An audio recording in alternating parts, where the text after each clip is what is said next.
Good morning, everyone. Good morning, sir.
चलो बताओ यार फटाफट टी कितना कितना आया 9 के बाद 6.6 उसके बाद हेलो Sir, 17.6. हैं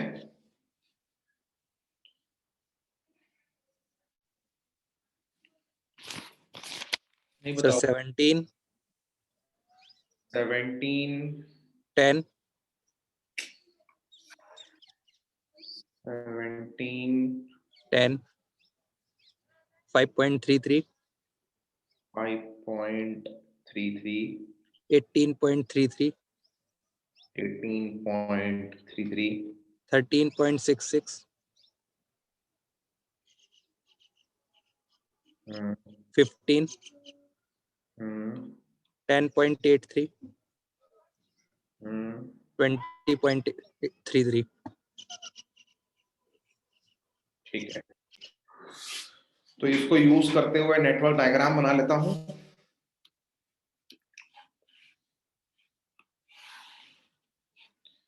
ये हो गया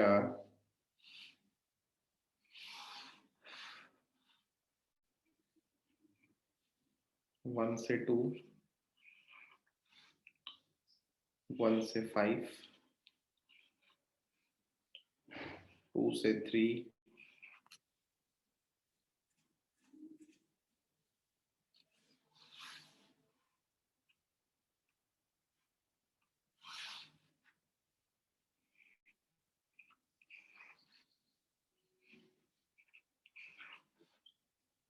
2 से 5 3 से 7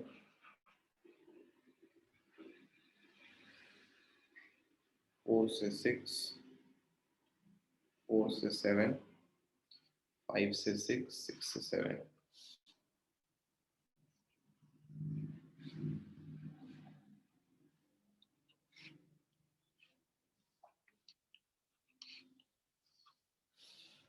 ड्यूरेशन में टी यूज करूंगा Yes, sir. 6.66 17 10 5/10 16/3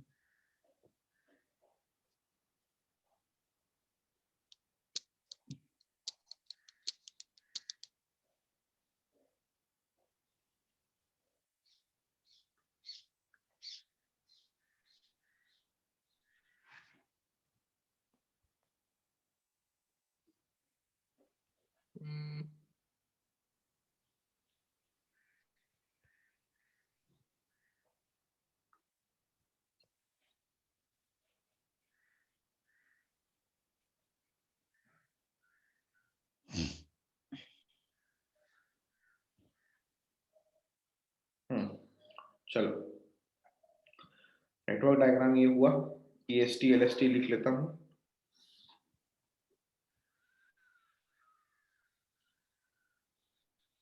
9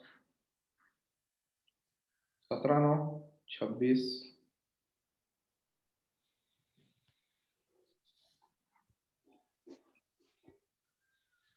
दिख रही है ना स्क्रीन इतनी बड़ी भी? Yes, sir. तो नहीं दिख रहा सर लिखा हुआ। कोई नहीं, अभी लिख के जूम कर दूंगा, ठीक है। हाँ सर। 26 ये आ गया 9 और 10 19। इसके बाद 5 नंबर पे आ जाता हूँ। 9 और 5.33 ये हो गया 14.33। 19 और 13.66 कितना होता है भाई? 32.66. और 32.66 प्लस 20.33 ये हो गया 2.99. 53 ले लेते हैं, है ना? 53 32.66 माइनस 10.83 32.66 तो ये हो गया 22.21.84। ठीक है क्या? Hello, Yes, sir.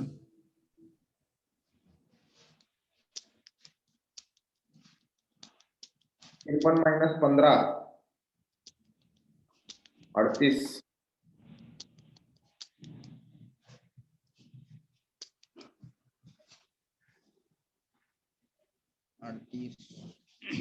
तिरपन माइनस 18.33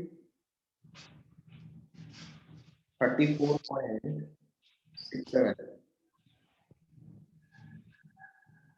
और ये आ गया मेरा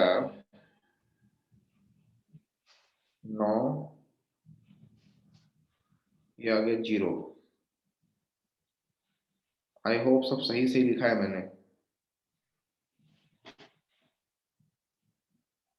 है ना? कुछ तो गलत किया हूं, क्या गलत किया हूं जल्दी बता दो। Sir, 6 से 4 वाला. हैं? 38 जो लिखा है 4th नंबर पे. 38 जो लिखा है गलत लिखा है? हाँ गलत लिखा है। 32.66 ये 19 ही होगा, है ना?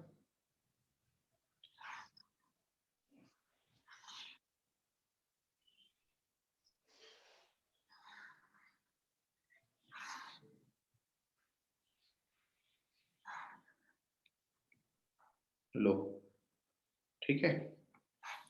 क्रिटिकल पाथ आ गई मेरी 1 2 4 6 7 4 6 7 और ये ड्यूरेशन आ गया 53 डेज।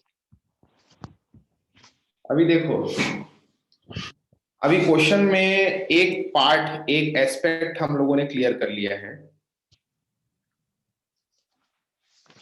क्वेश्चन में हमसे पूछा गया है सबसे पहले कि determine the expected time of project completion. The first thing that has been asked in the question is कि determine the expected time of project completion। तो देखो ये जितना भी हमने यहाँ पे लिखा था ये एक्सपेक्टेड टाइम था। इसको यूज करके नेटवर्क डायग्राम बना के क्रिटिकल पाथ एनालिसिस कर दिया तो पता चल गया कि जो प्रोजेक्ट का कंप्लीशन टाइम हो सकता है on the basis of expected activity duration वो 53 दिन है। तो ये जो 53 दिन है ये कहलाता है TEP, एक्सपेक्टेड प्रोजेक्ट ड्यूरेशन। कहने का मतलब है कि 53 दिन पे ये प्रोजेक्ट कंप्लीट हो जाएगा, इस बात की संभावना सबसे ज्यादा है। 53 दिन में ये प्रोजेक्ट कंप्लीट हो जाएगा, इस बात की संभावना सबसे ज्यादा है। ठीक है, सुनते चलिएगा। इसके बाद आपसे क्वेश्चन पूछा है standard deviation of the project. The second thing that has been asked to you is the standard deviation of the project। मेरे को पता है कि स्टैंडर्ड डिविएशन ऑफ प्रोजेक्ट होता है root over variance of project. Yes sir. और variance of project जो होता है ये होता है submission of critical activities of critical activities. तो मेरे को क्या करना पड़ेगा दोस्तों, यहाँ पे मेरे को क्रिटिकल एक्टिविटीज का वेरिएंस निकालना पड़ेगा। और मेरे को पता है कि क्रिटिकल एक्टिविटीज का वेरिएंस निकालना है तो मेरे को सबसे पहले तो क्रिटिकल एक्टिविटीज का स्टैंडर्ड डिविएशन चाहिए। फटाफट स्टैंडर्ड डिविएशन निकाल दो। स्टैंडर्ड डिविएशन का रिलेशन कल मैंने आपको लिखा रखा है। This is the relation for standard deviation.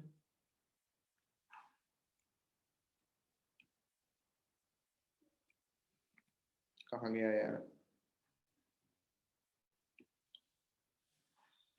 ये वाला रिलेशन लिखा रखा है, standard deviation of activity 1/6 TP minus T0। जल्दी से लगाओ और ये सिग्मा वाला कॉलम भर दो फटाफट।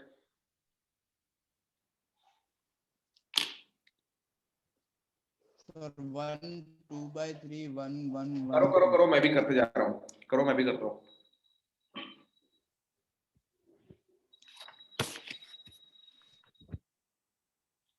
एक 2/3 1 1 1 2 1 1 हाफ 4/3। तो वेरिएंस हो जाएगा स्टैंडर्ड डिविएशन का स्क्वायर 1 4/9 1 1 1 4 1 1 1/4 16/9। एक बार वेरीफाई करवा दो यही है कि नहीं है।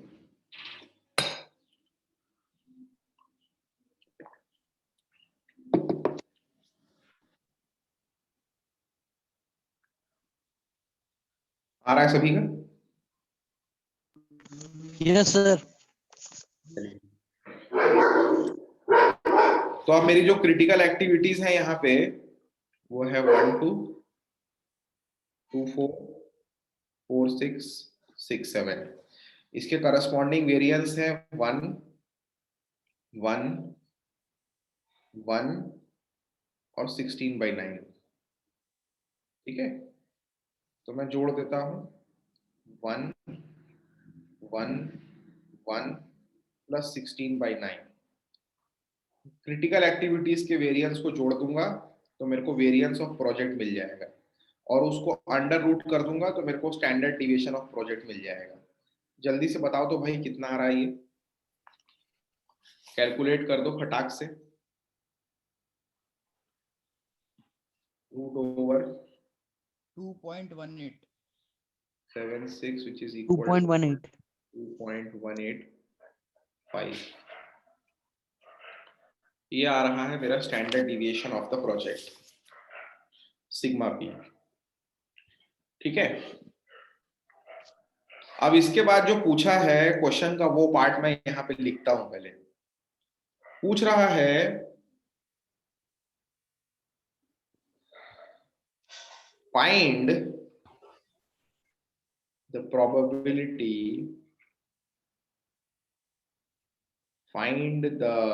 probability that the project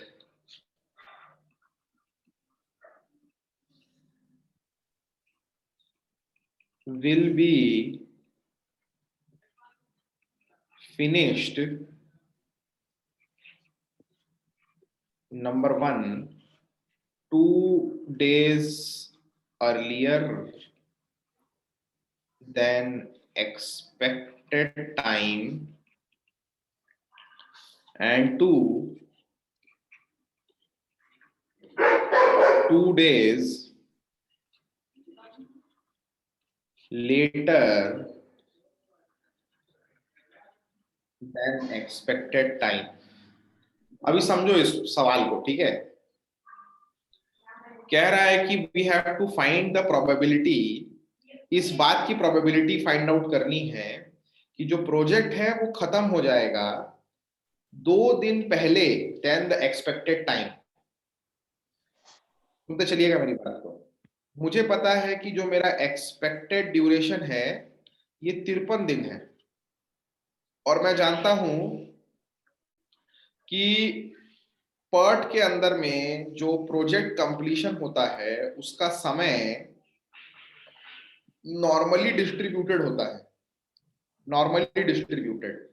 so this middle line here is 53 और 53 पे अगर मेरा प्रोजेक्ट का ड्यूरेशन नॉर्मली डिस्ट्रीब्यूटेड है, कहने का मतलब क्या है मेरा कि 53 दिन जो है ये वो समय है जिसमें मेरे प्रोजेक्ट के कंप्लीट होने का चांसेस सबसे ज्यादा था, मोस्ट एक्सपेक्टेड ड्यूरेशन. तो अगर ये मोस्ट एक्सपेक्टेड है और मेरे को पता है कि नॉर्मली डिस्ट्रीब्यूटेड है पूरा का पूरा डेटा, क्योंकि ये तो एजम्पशन रहता है ना, यस तो सर 50 के अक्रॉस नॉर्मली डिस्ट्रीब्यूटेड होने का मतलब है कि 50% चांस है होने का, 50% चांस है नहीं होने का. लेफ्ट हैंड साइड का एरिया बताएगा होने का, राइट हैंड साइड का एरिया बताएगा नहीं होने का.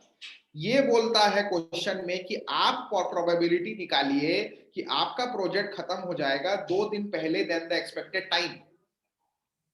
तो अगर मैं 2 दिन पहले देन द एक्सपेक्टेड टाइम की बात करूं तो 53 डे मेरा एक्सपेक्टेड टाइम है, 2 दिन पहले यानी कि 51 और 2 दिन बाद यानी कि 55. मेरे को इन दोनों पे प्रोबेबिलिटी चेक करने बोला है, क्वेश्चन मार्क. कलर चेंज कर देता हूं. तो अगर मैं 51 पे चेक करता हूं, मैं 51 पे चेक करता हूं तो भैया डेफिनेटली जो मेरा लेफ्ट हैंड साइड का एरिया है वो कम हो रहा है, क्योंकि यार जिस काम को मैं 53 दिन में खत्म करने के लिए 50% ही श्योर हूं, उस काम को अगर खत्म करने के लिए मेरे को और 2 दिन कम दिए जाएंगे तो उसको खत्म करने की जो मेरी पॉसिबिलिटी है, जो प्रोबेबिलिटी है, जो कॉन्फिडेंस है, वो तो कम हो जाएगा ना. यस सर और राइट हैंड साइड का एरिया बढ़ जाएगा, यानी कि खत्म न करने के चांसेस बढ़ जाएंगे. सिमिलरली अगर मेरे को बोलेंगे 55 पे चेक करने तो लेफ्ट हैंड का एरिया बढ़ेगा, होने की पॉसिबिलिटी बढ़ जाएगी, राइट हैंड का घटेगा, नहीं होने की पॉसिबिलिटी घट जाएगी. But the question here is कि how much, find the exact probability. कैसे निकालते हैं देख लो. मैंने आपको कहा था कि ये जो इंटरसेक्शन है दिस इज Z. तो मैं पहले क्या करता हूं कि 51 के लिए Z निकालता हूं. Z निकालने के लिए आपको मैंने रिलेशन लिखा रखा है कि Z is equal to TD minus TEP by sigma P. TD का मतलब डिजायर्ड डे, जिस दिन पे चेक करना चाहता हूं. ठीक है, तो मैं करता हूं Z is equal to TD minus TEP by sigma P. तो मेरा Z जो है 51 के लिए आ गया 51 minus 53 divided by sigma P निकाल रखा है कितना 2.185. 2.185. मेरे को पहले तो बताओ कि Z कितना आ रहा है, जल्दी से बताओ. So minus 0.91. माइनस 0.91. ये आपका 19% प्रोबेबिलिटी. रुको रुको रुको, अभी अभी अभी अभी अभी देख लो बस. माइनस 0.91. ठीक है, और मैं अब क्या करता हूं ना, मैं Z निकालता हूं 55 के लिए. तो ये हो गया Z is equal to 55 minus 53 by 2.185. ये आ जाएगा प्लस 0.91. सबसे इंपॉर्टेंट बात यहां पे एकदम कान खोल के सुन लो, Z जो है ये प्रोबेबिलिटी नहीं है. Z is not probability. मैंने क्या बोला भैया, Z क्या है, ये इंटरसेक्शन है. प्रोबेबिलिटी मेरे को क्या बता रहा है यहाँ पे, तो क्या चीज है Area. Probability. Very good very good. Probability बताने के लिए मेरे को एरिया निकालना पड़ेगा. I will have to calculate this area. सुनो बे सुनो, कैलकुलेट दिस एरिया. और एरिया निकालना है तो ये वाला फंक्शन पता होना चाहिए, जो ग्राफ खींचा है ये फंक्शन पता होना चाहिए. और मेरे को मालूम है कि ये फंक्शन यहाँ पे तो माइनस इनफाइनाइट तक गया है, और ये Z की वैल्यू कितनी है ये मैं निकाल चुका हूं. इस फंक्शन को यहां से लेके यहां तक इंटीग्रेट करूंगा, एरिया निकलेगा, तब जाके मैं प्रोबेबिलिटी बता पाऊंगा. Yes, sir. सिमिलरली अगर मेरे को 55 डे का प्रोबेबिलिटी निकालना है तो ये 55 डे का z है, माइनस इंफिनिटी से इस वाले लिमिट तक इंटीग्रेट करके, ये 1 मिनट रुको कलर चेंज करके एरिया दिखाता हूं, ये पूरा एरिया निकालूंगा तब जाके प्रोबेबिलिटी मिलेगा। अबे मेरी बात समझ में आ रही है कि नहीं आ रही है? Yes sir. अच्छा अब सुनो सुनो सुनो सुनो सुनो सुनो सुनो, सब लोग ना अपना अपना जो है ना अपना अपना साइंटिफिक कैलकुलेटर चालू करो और अपना अपना वीडियो भी ऑन करो जल्दी से।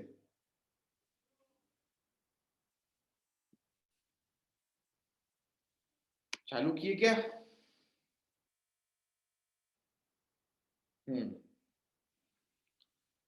अब सुनो सुनो सुनो, आपके साइंटिफिक कैलकुलेटर में पहले तो मेरे को बताओ कि मॉडल नंबर कौन सा है?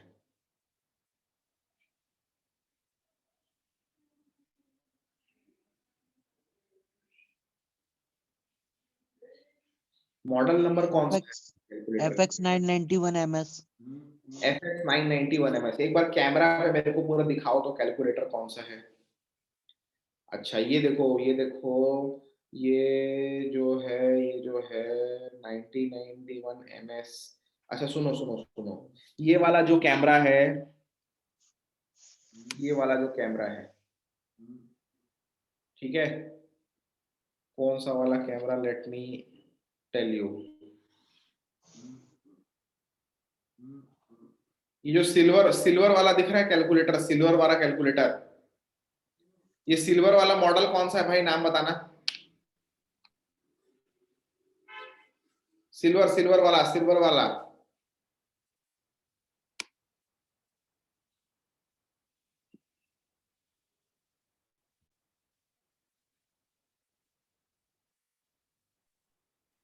सर 991 ES है सिल्वर में। ओके ओके, सुनो सुनो सुनो, सिल्वर वाले कैलकुलेटर में आप लोग एक काम करो, सबसे पहले मोड दबाओ, मोड दबाया क्या सभी ने? Yes sir. अच्छा मोड में आपको ST80 करके कोई मोड दिख रहा है क्या, स्टैटिस्टिक्स का? Yes sir, third number. Third number दिख रहा है, उसको सेलेक्ट कर लो। कर लिया सर। कर लिया, सेलेक्ट कर लिया। सुनते चलना मेरी बात को, सबसे पहला काम किया मोड दबा के स्टैटिस्टिक्स वाला मोड सेलेक्ट कर लिया, ठीक है ना। हम लोग ये जो पढ़ रहे हैं बेसिकली ये स्टैटिस्टिक्स ही है, तो स्टैटिस्टिक्स वाला मोड ले लिया है। अब स्टैटिस्टिक्स वाला मोड लेने के बाद शिफ्ट दबाओ भाई, ठीक है, शिफ्ट दबाए। उसके बाद देखो आपका जो नंबर पैड है जिसमें 1 2 3 4 5 6 7 लिखा है, उस नंबर पैड में से कहीं पे दिखा रहा है क्या ST80 लिखा हुआ? नंबर पैड के ऊपर पे कहीं पे ST80 लिखा है क्या? 7 के ऊपर लिखा होगा जहां तक मेरे को याद आ रहा है, 7 के ऊपर, 1 के ऊपर लिखा है। 1 के ऊपर लिखा है क्या? ठीक है, तो 1 दबा दो, शिफ्ट दबा के 1 दबा दो।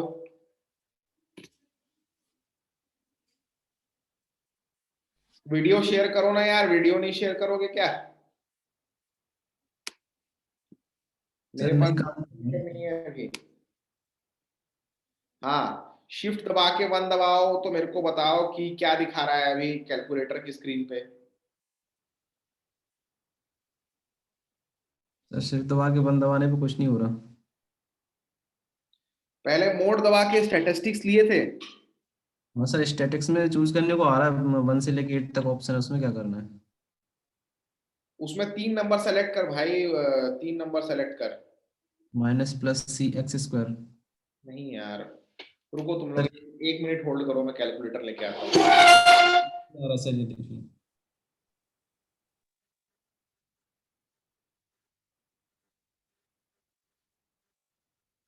सर 1 2 3 आ रहा है x की पावर। 1 माइनस वेरिएंस आ रहा है, A+B(x) आ रहा है।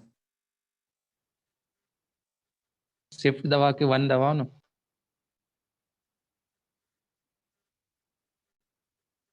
उसमें तो कुछ भी नहीं आ रहा शिफ्ट। कौन सा कैलकुलेटर है भाई तेरे पास? 991 ES प्लस। ES प्लस 991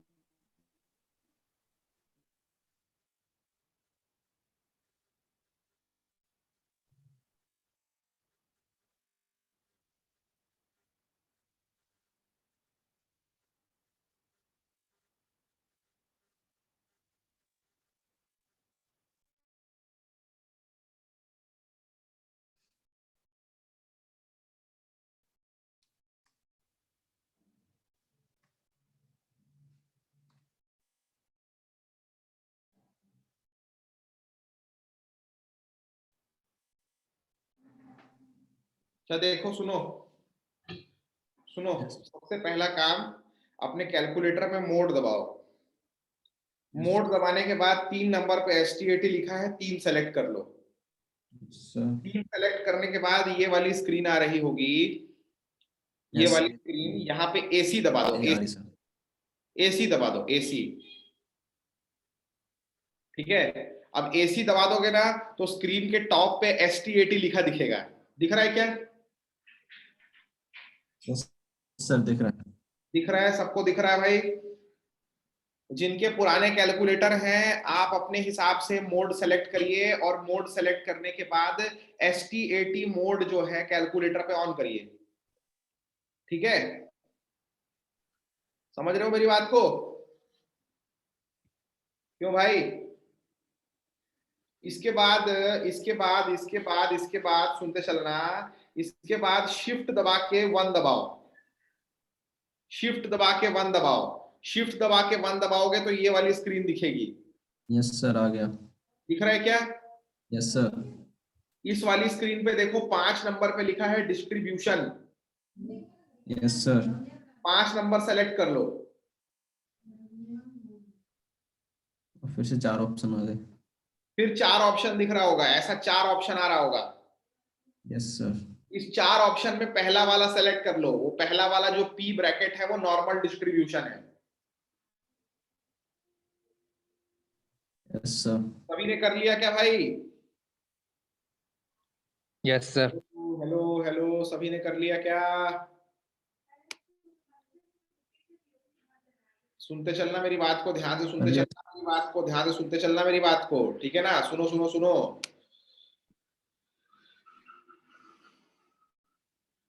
अब देखो ये जो P ब्रैकेट लिखा है, ये जो P ब्रैकेट लिखा है, ठीक है, ये जो वैल्यू हम लोगों ने निकाली है 0.91 या -0.91, अगर इस ब्रैकेट में हम लोग ये वाली वैल्यू पुट कर देंगे तो ये क्या करेगा कि हम लोगों को डायरेक्ट इंटीग्रेट करके इस फंक्शन को 0.91 की लिमिट तक इंटीग्रेट करके प्रोबेबिलिटी बता देगा। ठीक है, तो अगर माइनस वैल्यू है तो -0.91 पुट करना है, और अगर प्लस वैल्यू है तो +0.91 पुट करना है। कोई दिक्कत नहीं है भाई, है ना? सुनते चलो। तो मैं क्या कर रहा हूं, पहले -0.91 पुट करके ब्रैकेट क्लोज कर रहा हूं। मेरा आंसर आ रहा है 0.1841। आपका भी आ रहा है क्या? यस सर सेम आ रहा है। सुनते चलो भाई, सुनते चलो। तो मैं यहाँ पे लिख रहा हूं कि the probability at z equal to -0.91 is equal to 18.14%। मतलब क्या है पता है इस बात का, कि अगर मैं 51st डे पे प्रोजेक्ट कंप्लीट करना चाहता हूं तो 53 डे पे मेरी प्रोबेबिलिटी 50% थी, 50%। लेकिन देखो 51 डे पे घट गया एरिया, तो ये जो एरिया है ये मात्र 18.14% एरिया है। मतलब 51 डे पे प्रोजेक्ट कंप्लीट होने की पॉसिबिलिटी सिर्फ और सिर्फ 18% है। बात समझ में आ रही कि नहीं आ रही है? आ गई सर। अच्छा, अगर 18% जो है 51 डे पे प्रोजेक्ट के कंप्लीट होने की प्रोबेबिलिटी है, तो 51 डे पे प्रोजेक्ट की नहीं कंप्लीट होने की प्रोबेबिलिटी क्या है? 72, 82, वेरी गुड, लाल से 82%। लिखो ताकि आपको समझ में आ सके। That will be 100 minus 18.41 which is 82 point something percent. ठीक है ना? तो 18% चांस है कि प्रोजेक्ट कंप्लीट हो जाएगा 51st डे पे, और 82% चांस है कि नहीं होगा। Okay, is it clear? Now let us check on 55। Let us check this for 55। 55 के लिए चेक करना है, शिफ्ट दबा के 1 दबाया, 5 दबाया, पहला वाला सेलेक्ट किया, उसमें लिखा +0.91, कितना आ रहा है जल्दी बता दो भाई लोग। 82। 81.86. Probability at z equal to +0.91 is equal to 81.85%, और नहीं होने का हो जाएगा 18.15। दिस इज फॉर नहीं, दिस इज फॉर हाँ। अब मेरी बात ध्यान से सुनना, सवाल ये आएगा आपके दिमाग में कि सर एग्जाम में तो कैलकुलेटर होगा नहीं, कैसे करेंगे, ठीक है ना। तो देखो क्या है ना, 2015 तक ना गेट में कैलकुलेटर होता था, तो आपको ना प्रीवियस ईयर क्वेश्चंस या फिर जो क्वेश्चंस मैंने भी आपको प्रैक्टिस शीट में दिए हैं उसमें इस टाइप के क्वेश्चंस आएंगे जहां पे आपको कैलकुलेटर का यूज करना पड़ेगा। बट पिछले 5 साल से गेट के एग्जाम में क्या कर रहा है कि गेट के एग्जाम में डायरेक्ट जो है z करस्पॉन्डिंग टू 0.91 के लिए, z करस्पॉन्डिंग टू 0.91 के लिए आपको एग्जाम में पहले से वैल्यू दे देता है, पेपर में पहले ही बता देता है कि 0.91 z अगर रहेगा तो आपका प्रोबेबिलिटी इतना रहेगा, या ऐसा टेबल बना के दे देता है। उस टेबल में अलग अलग वैल्यू होती है, 0.9 की, 0.91 की, 0.92 की, 0.93, 94 ऐसा करके, और आपका जो भी उसमें से वैल्यू आ रहा है उसको आप सेलेक्ट करके प्रोबेबिलिटी बता दो। समझना मेरी बात, ठीक है। क्यों भाई समझ में नहीं आ रहा है क्या? हेलो, अरे तुम लोग बोलना क्यों बंद कर देते हो यार? जूम का आ रहा है सर। जूम का सबसे अच्छा बात यही है कि तुम लोगों की आवाज भी सुनाई दे सकती है, ठीक है। अच्छा दूसरा काम सुनो, देखो यहाँ पे +0.91 था और ये था -0.91, जानबूझ के ऐसा लिया है, ठीक है। क्या है कि देखो वैल्यूज चेक करो, +0.91 के लिए हाँ 81.85 है, नहीं 18.15 है, और -0.91 के लिए हाँ 18.15 है, नहीं 81.15 है। समझना मेरी बात को, ठीक है ना। तो मैं समझाना क्या चाहता हूं कि हो सकता है कि एग्जाम में जो है आपसे पूछ दे कि मेरे को 51st डे का प्रोबेबिलिटी बताओ, 51 दिन का प्रोबेबिलिटी, और 51 दिन के लिए आपको z चाहिए था -0.91 का, लेकिन टेबल जो है उस टेबल में +0.91 का z दिया होगा। नहीं समझे मेरी बात को? आपको चाहिए था -0.91 का, -0.91 z की वैल्यू का प्रोबेबिलिटी चाहिए था, एग्जाम में -0.91 का नहीं दिया होगा, टेबल जो बना होगा उसमें +0.91 का दिया होगा, तो -0.91 का निकालने के लिए क्या करोगे? सर 53 वाला जो है हमारा, हाँ उसमें से पहले 0.91 वाला माइनस 0.91 वाले में से 53 माइनस कर देंगे। अबे क्या बोल रहे हो? सर जो बीच की हमारी जो 53 के माइनस करस्पॉन्डिंग साइन निगलेक्ट कर देंगे, माइनस साइन निगलेक्ट कर देंगे, उसको 1 से माइनस कर देंगे। Very good very good very good, कुछ नहीं करना है मेरे भाई, बस माइनस साइन को निगलेक्ट कर देना, माइनस साइन को भूल जाना। अगर z नेगेटिव रहेगा और तुमको टेबल में पॉजिटिव का वैल्यू दिया है तो पहले नेगेटिव को भूल जाना, प्रोबेबिलिटी ऑफ z निकाल लेना +0.91 के लिए, ये आ जाएगा 81.85। तो ये जो 81.85 है ना, ये असल में हो जाएगा इसका नहीं होने वाला, और इसको अगर 1 से माइनस कर दूंगा तो 18.15 आ जाएगा, ये हो जाएगा इसका होने वाला। बात समझ में आई कि नहीं आई? अबे देखो ना, तुमको साफ साफ यहाँ पे नोट में लिखाया है, परेशान मत हुआ करो। If z is negative subtract the corresponding probability from 1, जो भी आंसर आएगा उसको 1 से माइनस कर देना। अगर z नेगेटिव है तो पहले z को मान लेना कि कोई बात नहीं, नेगेटिव है ना, पॉजिटिव मान के बना लेना, फिर जो भी आंसर आएगा उसको 1 से माइनस कर देना, तुम्हारा सही आंसर आ जाएगा। बात समझे कि नहीं? इसमें जल्दी बोलो हाँ या ना, जल्दी बोलो यार। Yes sir. सभी को क्लियर है? Yes sir. चलिए, तो आई होप कि ये बस सर एक डाउट है सर, बस एक डाउट छोटा सा बोल भाई जल्दी बता। सर कि z रिप्रेजेंट क्या कर रहा है, मतलब एक ये ग्राफ है नॉर्मल डिस्ट्रीब्यूशन का। Z is just an intersection point। ये वाली जो 51 वाली लाइन है, ये मेरे इस ग्राफ को जहां कट कर रही है वो Z है, ठीक है। और और कैलकुलेटर में जो हमने पुट किया तो उसने माइनस इन्फिनिटी से लेके ये z up to the intersection यहां तक z up to the intersection तक इंटीग्रेट करके दे दिया। समझना मेरी बात को बस समझने की कोशिश करना। अबे ये जो फंक्शन है ये तो एक जनरल फंक्शन है, यूनिवर्सल फंक्शन है, कुछ y equal to e to the power x root over करके एक फंक्शन है। अब यहां पे 51 ने अगर इस फंक्शन को कट किया है तो जरूरी है क्या कि किसी और डेटा के हिसाब से 51 ही यहां पे कट करेगा? अबे डेटा तो कुछ भी हो सकता है ना, मैं इसको अगर 51,000 कर दूं और इसको अगर 55,000 कर दूं तब भी हो सकता है कि इस फंक्शन को ये यहां पे कट कर दे। सर पर बात ठीक है, लेकिन हमारा जो जेड की एक्सिस है उस पे तो अपन टाइम का वेरिएशन लेते हैं ना, जैसे नॉर्मल डिस्ट्रीब्यूशन बना, हम मान लें कि है ना कोरोना वायरस के पेशेंट अगले 5 दिन में कितने आने हैं, एक एग्जांपल लेके चलते हैं, ठीक है।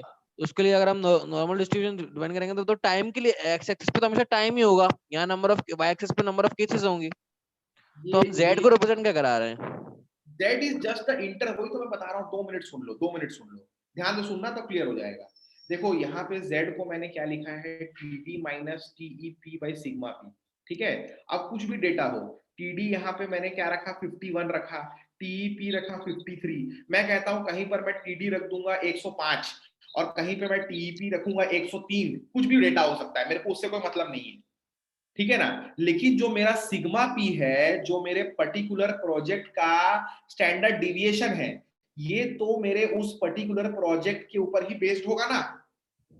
यस सर, फिक्स रहेगा। TD minus TP by sigma P है, ये मेरे को एक यूनिक वैल्यू दे देगा z की, और z बेसिकली मेरे को यहां पे मिल जाएगा एक intersection point, it is just a point, ठीक है ना।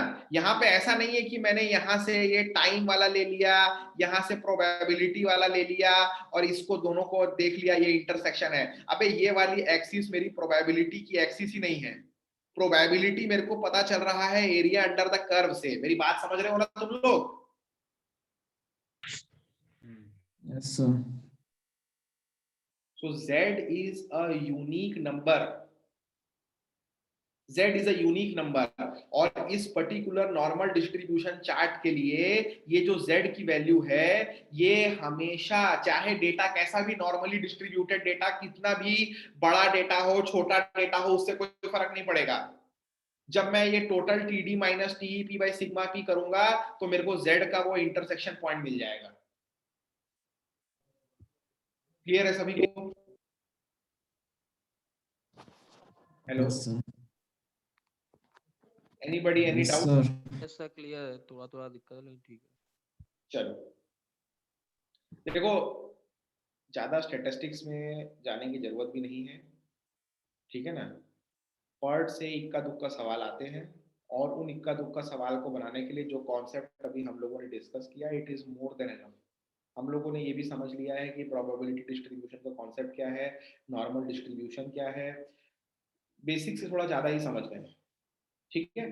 So the most important thing here is कि एरिया अंडर द कर्व से अपने को प्रोबेबिलिटी मिल रही है, वो कैसे फाइंड आउट करना है ये अपन ने सीख लिया है, ठीक। अब जो क्वेश्चंस आपको प्रैक्टिस शीट में दिए हैं उन क्वेश्चंस को बनाना, बनते हैं तो बहुत अच्छी बात है, नहीं बनते हैं तो भैया व्हाट्सएप कर देना, आपको समझा दिया जाएगा, ठीक है। तो अब मैं आगे बढ़ता हूं without wasting any time, let me move on. तो नया टॉपिक हम लोग स्टार्ट करते हैं, ठीक है।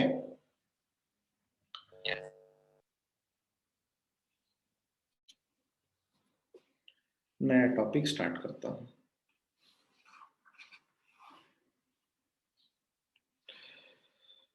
तो let me start the new topic, break even analysis.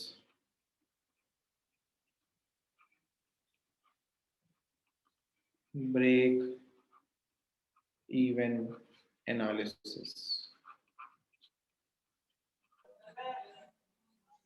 छोटा टॉपिक है, कोशिश करूंगा जल्दी खत्म करने की। सबसे पहले तो मेरे को ये बताओ कि ये जो शब्द लिखा है मैंने यहाँ पे, ब्रेक इवन, ये वर्ड आपने कभी सुना है क्या? Yes sir. कहाँ सुना है भाई? सर इकोनॉमिक्स में सुना है, जब इकोनॉमिक्स में जब हम वो निकालते हैं कि नंबर ऑफ प्रोडक्ट कितने बेचने चाहिए हमको। ब्रेक इवन इकोनॉमिक्स में सुना है। Yes sir. हाँ, इकोनॉमिक्स में सुना होगा। कभी ऐसा बोलचाल की भाषा में, इंग्लिश किसी मूवी में, किसी टीवी सीरीज में, कहीं ऐसा कहीं सुना है क्या? No sir. वो ऐसा बोलते हैं ना फायदा हो ना नुकसान हो, मतलब न्यूट्रल रहे वो। सुनो सुनो सुनो सुनो, हिंदी में एक फिट्टूस। फिट्टूस का मतलब पता है?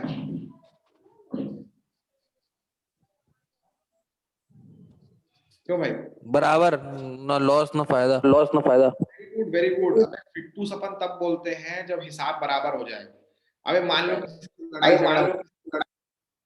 मान लो किसी से लड़ाई झगड़ा हो गया, मारपीट हो गई, तो आखिरी में बोल दिया यार अब देख दोनों एक दूसरे को मार लिए हैं, एक झापड़, अब फिट्टू से मामला, सब बराबर है, ठीक है ना?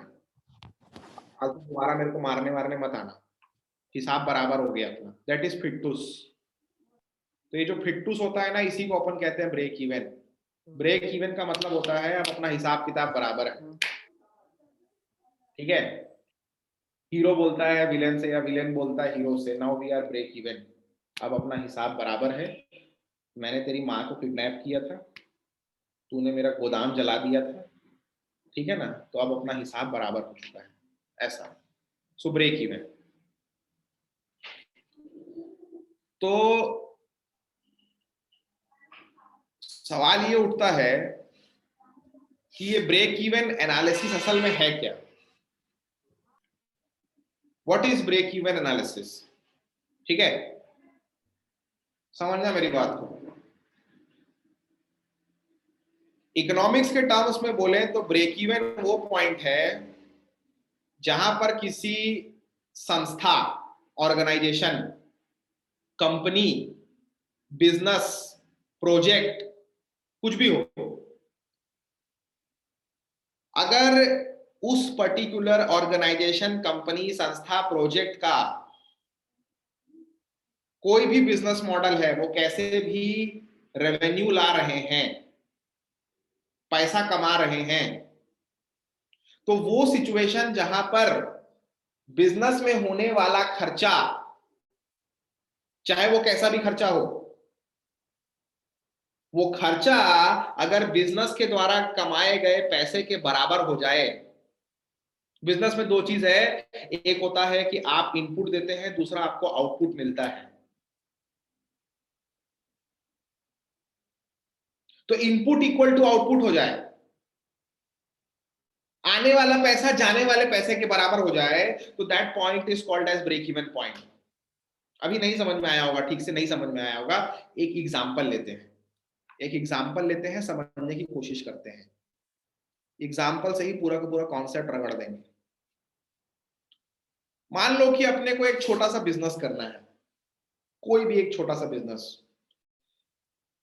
एग्जांपल के तौर पे क्या कर ले भाई?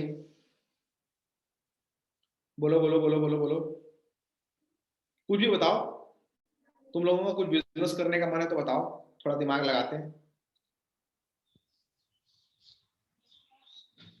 चलो मान लो कि अपन कोई रेस्टोरेंट खोल लेते हैं, ठीक है? या रेस्टोरेंट थोड़ा सा कॉम्प्लिकेटेड एग्जांपल हो गया, इसमें बहुत सारा मेनू हो गया, कुछ और छोटा। सर चाय का ठेला बहुत बेस्ट है, बहुत चल रहा है इस समय। क्या क्या क्या? चाय का ठेला बेस्ट है। चाय का ठेला बेस्ट है, चलो ठीक है भाई, चाय का ठेला। चाय का ठेला, ये बात सही है। आजकल चाय का पॉइंट बड़ा चल रहा है, इसको लोग बड़ा कमर्शियल तरीके से भी कर रहे हैं, ठीक है? तो चलो चाय का ठेला खोल लेते हैं। अब अगर मान लो कि मेरे को चाय का बिजनेस करना है, चाय का ठेला का बिजनेस करना है, चाय का ठेला ओपन करना है, एकदम बेसिक से सोचना, ठीक है? और माइक ऑन रखो, आंसर करना मेरे को। चाय का ठेला खोलना है तो मेरे को सबसे पहले क्या चाहिए? चाय पत्ती, ठेला, इनपुट मतलब टोटल। सबसे पहले तो ठेला चाहिए। ठेला चाहिए सर। ठेला चाहिए। तो मान लो कि जीएसटी। ठेला खरीद लिया, और उसमें कैनवासिंग भी करा दी, लिख दिया था एकदम छोटू चाय की दुकान या फिर A1 चाय सेंटर या कुछ भी, कोई क्रिएटिव सा नाम सोच के उसमें पेंटिंग वेंटिंग करवा दिया। और कितना खर्चा कर दिया, चलो मान लो 25,000 रुपए। अरे 25,000 का ठेला होता है। अबे 10,500 की साइकिल आती है आजकल, ठीक है, जमाना बदल गया है, 2,000 की साइकिल नहीं मिलती। ठेला में बहुत लकड़ी होती है भाई, बहुत ज्यादा उसमें वो है, ताम झाम है। तो 7-8 हजार का आएगा सर। 7-8 हजार में आ जाएगा ठेला। 10 बहुत से बहुत। चल भाई तुम लोग बोल रहे हो तो 10,000 पेंट वेंट करके 10,000 में ठेला आ गया। ठेला के बाद क्या चाहिए? गैस। गैस। चलो इसको मैं लिख लेता हूँ, थोड़ा सोफिस्टिकेटेड वर्ड लिख लेता हूँ, इक्विपमेंट।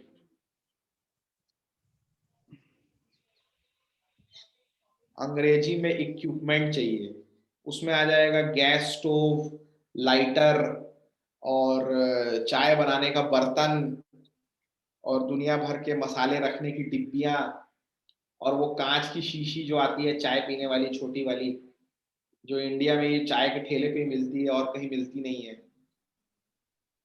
थोड़ा पानी का ड्रम वम, पहले मिलती। पानी का ड्रम, पानी पीने वाला वो गंदा वाला मग्गा, ठीक है ना। हाँ तो ये सब मान लो छोटू। हमारा इक्विपमेंट में। तो मान लो ऐसा करके तुमने 5,000 रुपए का इक्विपमेंट खरीद लिया, सुनते चलना। ठेला भी हो गया, इक्विपमेंट भी हो गया, और क्या चाहिए है? हेलो, चलो चाय पत्ती, दूध, मसाले, पता नहीं और क्या क्या, तो इस सबको मैं ले लेता हूँ रॉ मटेरियल। रॉ मटेरियल ठीक है। ये मेरा रॉ, जगह भी तो चाहिए। अरे रुक तो, मैं पगले करेंगे ना, एक एक करके बढ़ते हैं ना। रॉ मटेरियल चाहिए, तो रॉ मटेरियल को ऐसा मान लेता हूँ, रॉ मटेरियल को ऐसा मान लेता हूँ कि मान लो कि मैंने 2,000 रुपए का रॉ मटेरियल खरीद लिया। मैंने चाय पत्ती, चीनी, मसाले वगैरह थोड़ा ज्यादा मात्रा में खरीद लिए, 2,000 रुपए के खरीद लिए, दूध वगैरह भी खरीद लिया। और ये जो मैंने 2,000 रुपए खर्च किए हैं, मैं इसमें मान लेता हूं कि ऐसे में मैं 500 कप चाय बना सकता हूं, 500 कप ऑफ टी। इतना रॉ मटेरियल है जो 500 कप चाय बनाने के लिए सफिशिएंट है। जनरली लोग ऐसा करते हैं, ठीक है, क्योंकि क्या होता है ना कि मार्केट में चीजों के दाम बड़ा इजीली फ्लक्चुएट हो जाते हैं। अब चीनी जो है अभी मान लो 35-40 रुपए किलो मिल रही है, तो आपका हिसाब किताब बढ़िया चल रहा है, चीनी अचानक से मार्केट में 80 रुपए किलो हो जाएगी, तो तुम्हारा तो पूरा हिसाब किताब का ऐसी तैसी हो जाएगा। तो जनरली क्या होता है कि जो लोग खाद्य प्रोडक्ट्स का बिजनेस करते हैं, खाने पीने के सामान बेचते हैं, वो लोग स्टोर कीपिंग करते हैं। थोड़ा बहुत माल जो है उसको थोक में खरीद के स्टोर में रख देते हैं। ड्राई सामान है, कुछ होता नहीं है। रेस्टोरेंट वाले भी करते हैं, ठीक है। कभी कोई रेस्टोरेंट वगैरह जाओगे तो पूछना, सर आप स्टोर कीपिंग करते हैं क्या, तो बताएगा हाँ भैया स्टोर कीपिंग करते हैं। आलू, प्याज, लहसुन, अदरक और आटा, चावल, दाल, ये सब तो हम लोग पहले से ही भर के रख लेते हैं, ठीक है। 6-6 महीने का, साल भर का स्टॉक रख लेते हैं। चलो, तो ठेला हो गया, इक्विपमेंट हो गया, रॉ मटेरियल हो गया, और क्या चाहिए? बोलो भाई, सोचो, थोड़ा दिमाग लगाओ यार। बिजनेस करना है तुम लोगों को, ऐसे करोगे क्या? कहाँ चले गए भाई? हाँ सर है सर, जगह चाहिए ना जहाँ ठेला रखेंगे। जगह चाहिए, तो ठेला रखने का रेंट मान लो कि, वैसे वैसे पता है तुमको ये चीज होती है, ठेले वाले ऐसा नहीं कि कहीं भी ठेला लगाया है और बेचना चालू कर दिया। इन लोगों को भी कुछ हफ्ता देना पड़ता है, हफ्ता या कुछ रेंट इस टाइप का देना पड़ता है। क्या होता है कि कोई ऐसा एक आदमी होता है, कोई लैंडलॉर्ड होता है, जो नगर निगम से हाँ सर पर्टिकुलर लोकेशंस खरीद लेता है या लीज पे लेता है। जैसे तुम देखोगे ना कि घर के आसपास जो है ऐसा गुरुवार की सब्जी मंडी लगती है, शनिवार की सब्जी मंडी लगती है, समझना पड़ेगा। और वहां पे बहुत सारे सब्जी वाले आते हैं। माइक थोड़ा म्यूट कर लो, बहुत एक्सटर्नल नॉइज आ रहा है। हाँ, तो सब्जी मंडी लगती है, बहुत सारे सब्जी वाले बाहर से आते हैं। तो कभी उनसे पूछ के देखना, वो आपको बताएंगे कि भैया ये फलाना कोई आदमी है जिसने ये पूरा जगह लीज पे लिया है, और वो जो है एक बड़ा अमाउंट जो है निगम को या नगर निगम तक पहुंचाता है, और हम लोगों से एक हफ्ते में एक दिन यहाँ पे ऐसा लगाने का, एक रात का या एक दिन का हमसे इतना रुपया चार्ज कर लेता है। 50 रुपए या 100 रुपए, बड़ा नॉमिनल होता है बट करता है। तो ऐसे ये ठेले वाले भी जहाँ अपना ठेला लगाते हैं ना, ये कुछ एक नॉमिनल चार्ज पे करते हैं। तो लेट अस से कि रेंट है, और रेंट को मैं मान लेता हूँ 500 रुपए पर मंथ, 500 रुपए पर मंथ, ऐसा मैं मान लेता हूँ। ठीक है, इसके अलावा और क्या होगा? पर एक हेल्प करने के लिए काम। चलो ठीक है, बहुत अच्छी बात है, एक हेल्पर रख लेते हैं, हेल्पर रख लेते हैं, हेल्पर। नरेंद्र मोदी टाइप। छोटू हेल्पर का नाम क्या रखते हैं? हेल्पर का नाम रखते हैं नरेंद्र मोदी। Yes, sir. एक नरेंद्र मोदी रख लेते हैं। नरेंद्र मोदी को भैया कितना रुपया देंगे महीना? 50,000। 50,000? ओ माय गॉड, कितना देंगे भाई, जल्दी बोले यार। दे देंगे सर 5-6 हजार रुपए 5,000 5-6 हजार रुपए एक महीने का ना। एक महीने का? 5-6 हजार रुपए अपने चाय का ठेला लगा रहा है पागल, 5 स्टार होटल नहीं है। तो सर मेरे को नहीं पता, आप ही बताओ। चलो चलो, दिल बड़ा रखते हुए 2,500 रुपये महीना दे देते हैं।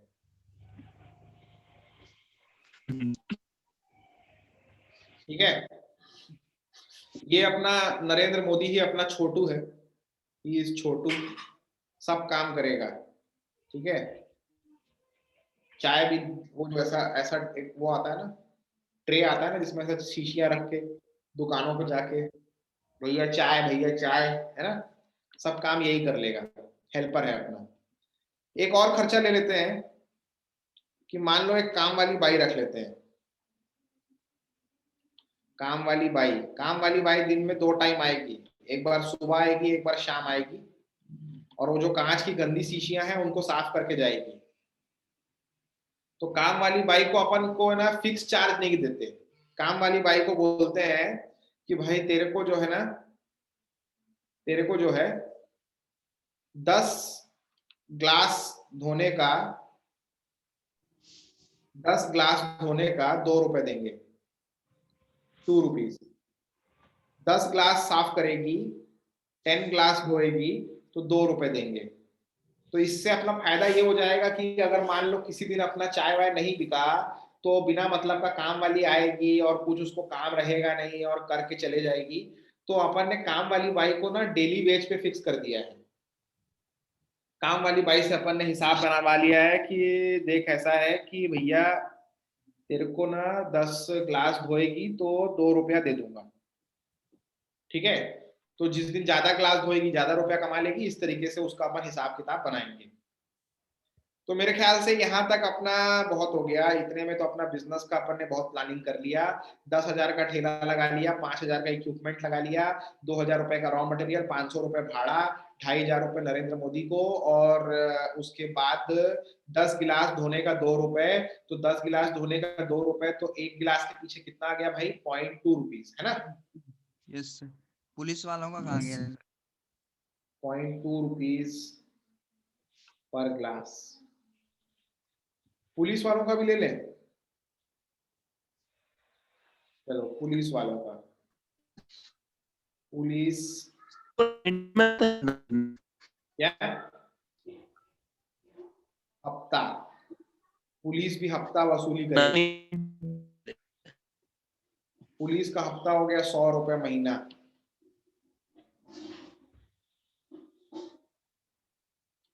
हेलो हेलो, कोई कुछ बोल रहा था, कोई डाउट है क्या, कुछ दिक्कत है क्या? बोलो भाई जल्दी से, नहीं तो आगे बढ़ता हूं मैं।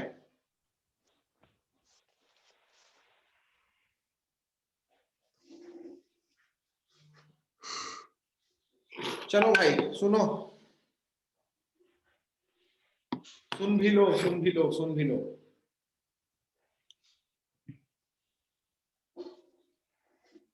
ये जो ठेला और इक्विपमेंट का कॉस्ट है, ये जो खर्चा है ये कहलाता है setup cost. This cost is called as setup cost. Business setup करने के लिए ये खर्चा अनिवार्य है। कैपिटल इन्वेस्टमेंट भी कहते हैं इसको। सुनो मेरी बात, कैपिटल इन्वेस्टमेंट भी कहते हैं। क्यों कहते हैं कैपिटल इन्वेस्टमेंट, क्यों कहते हैं सेटअप कॉस्ट? देखो, ये वो खर्चा है जो बिजनेस चालू करने के लिए तो रिक्वायर्ड है, लेकिन अगर मान लो किसी वजह से मेरा बिजनेस ठप हो गया, फ्लॉप हो गया, नहीं चल पाया, समझना मेरी बात को, अगर मेरा बिजनेस नहीं चल पाया तो भी मैं ये ठेला और जितना भी मेरा इक्विपमेंट है इसको बेच सकता हूं, और बेच के मैं कुछ पैसा अपना रिकवर भी कर सकता हूं। समझना मेरी बात को। तो ये जो सेटअप का खर्चा होता है, जैसे मान लो कोई आदमी अपना रेस्टोरेंट डालता है, तो रेस्टोरेंट डालने के लिए कोई जगह जो है वो खरीद लेता है, 30-40 लाख रुपए की कोई दुकान खरीद लेता है, तो वो उसका एक इन्वेस्टमेंट हो गया। कल को रेस्टोरेंट नहीं चला तब भी वो 30-40 लाख रुपए की जगह जो है वो उसको सेल करके पैसा वापस निकाल सकता है। या मान लो कि मैंने वो दुकान खरीदी नहीं, मैंने वो दुकान किराए पे ली, जिसका मैंने 6 महीने का डिपॉजिट दे दिया, तो कल को मेरा दुकान नहीं चला तो भैया मैं तो रेंट दे रहा था, किराया दे रहा था, और नहीं चला तो मैंने एग्रीमेंट कैंसिल करके फोरफीट करके 6 महीने का डिपॉजिट वापस ले लिया। मैंने उस जगह पे जितना भी खर्चा किया था, फर्नीचर बनवाया था, मैंने वहां पे इंटीरियर करवाया था, मैंने किचन का सामान खरीदा था रेस्टोरेंट खोलने के लिए, वो सारा का सारा मैं क्या करूंगा, बेच दूंगा, कुछ पैसा रिकवर कर लूंगा। तो मैं समझाना ये चाहता हूं कि ये जो ठेला और इक्विपमेंट का खर्चा है, ये वन टाइम खर्चा है, एक बार का खर्चा है और रिकवरेबल है। बिजनेस नहीं चला, बेच के पैसा निकाल लो। तो जब भी हम लोग बिजनेस का आकलन करते हैं, एनालिसिस करते हैं, प्रॉफिट लॉस की कैलकुलेशन करते हैं, उसमें हम लोग सेटअप कॉस्ट को कंसीडर नहीं करते। किसी भी बिजनेसमैन से पूछना, कपड़े के व्यापारी जो होते हैं दुकान खोलने के लिए करोड़ों करोड़ों रुपया लगा देते हैं, लेकिन वो अपने दुकान में जो माल खरीद के ला रहे हैं, जो प्रोडक्ट को बेच रहे हैं, उसी से प्रॉफिट लॉस का एनालिसिस करते हैं। बार बार ये नहीं बोलते कि अरे मैं तो दुकान पे भी 1 करोड़ लगाया हूं, इसका भी तो ब्याज है, इसका भी तो ये है, इसका भी तो वो है, ये भी तो पैसा मेरे को निकालना है। नो डाउट अगर आपको प्रॉफिट होगा तो धीरे धीरे करके जो आपने ये सेटअप का खर्चा किया है, ये खर्चा भी आप निकाल लोगे। But for the profit and loss calculation, business में प्रॉफिट लॉस का आकलन एनालिसिस करने के लिए बार बार सेटअप कॉस्ट को कंसीडर नहीं करेंगे। मान लो ये ठेले वाले ने प्रधानमंत्री मुद्रा योजना के तहत 15,000 रुपए का लोन निकाल लिया, 15 क्या मान लो 20,000 का लोन निकाल लिया, और 20,000 का लोन निकालने के बाद 15,000 का ठेला, इक्विपमेंट, रॉ मटेरियल खरीद लिया। तो रॉ मटेरियल का जो खर्चा है उसको प्रॉफिट लॉस में कंसीडर करेगा, लेकिन ठेले और इक्विपमेंट के खर्चे को प्रॉफिट लॉस में कंसीडर नहीं करेगा। ऐसा मान लो कि यार इसने अगर प्रधानमंत्री मुद्रा योजना पे लोन लिया है तो इसका एक और खर्चा है, ये कुछ मंथली ईएमआई भरता होगा उस फिक्स कैपिटल का। ये जो 15,000 रुपया है इसका कुछ मंथली ईएमआई है, let's say the monthly EMI is 300 per month, तो ये 300 रुपया हर महीने जो है ईएमआई जा रही है, ये मेरा खर्चा है। लेकिन बार बार ये नहीं कहूंगा कि मेरे को तो 15,000 रुपया भी लगाया था बैंक से लोन लेके, वो भी मेरे को वापस निकालना है। अबे तुम 300 रुपए करके बैंक को चुका के वो 15,000 ऑलरेडी अपने खर्चे पे दिखा के प्रॉफिट लॉस का एनालिसिस कर रहे हो। मेरी बात समझ में आ रही है? Yes sir. चलिए, तो सेटअप कॉस्ट को बार बार नहीं करेंगे। अब इसके बाद सुनते चलना, मेरी बात को सुनते चलना। किसी भी बिजनेस के अंदर में सेटअप कॉस्ट के बाद दो टाइप का खर्चा होता है। एक खर्चा कहलाता है फिक्स कॉस्ट और एक कहलाता है वेरिएबल कॉस्ट। अब ये क्या होता है दोस्तों? फिक्स कॉस्ट वो कॉस्ट होता है जो आप झक मार के अपने बिजनेस में बेयर करते हैं।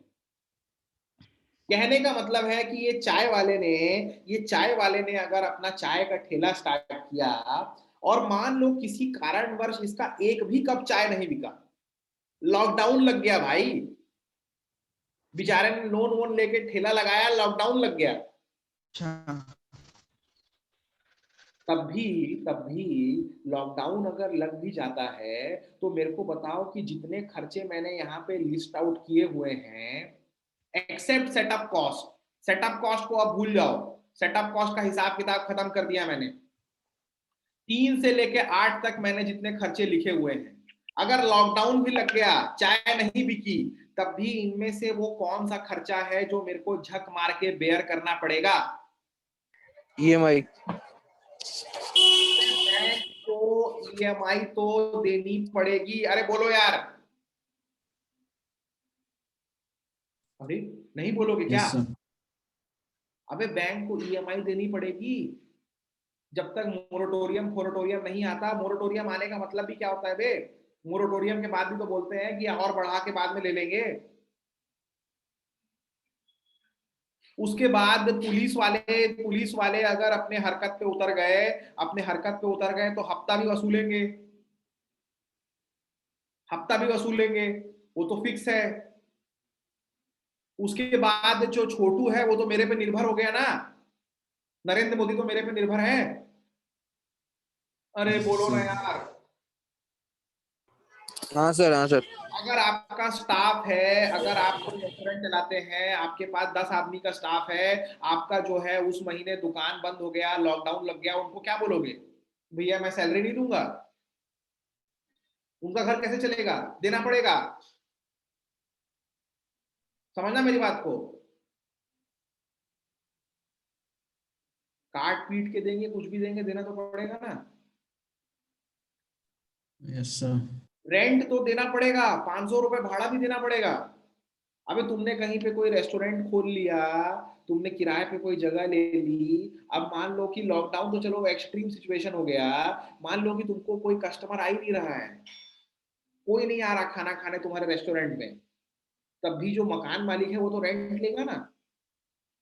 रेस्टोरेंट में कोई खाना खाने नहीं आया, मेरे शेफ ने कोई खाना बनाया ही नहीं, वेटर ने कुछ सर्व नहीं किया, महीने के आखिरी में सैलरी मांगेंगे ना, बोलेंगे सर बिजनेस आपका नहीं चला, हम तो रोज काम पे आए हैं। Yes sir. बैंक EMI तो लेगा ही लेगा, मेरा बिजनेस चले ना चले। पुलिस दादागिरी करके हफ्ता लेगी ही लेगी। समझना मेरी बात को। तो सर लॉकडाउन में नहीं लेगी सर।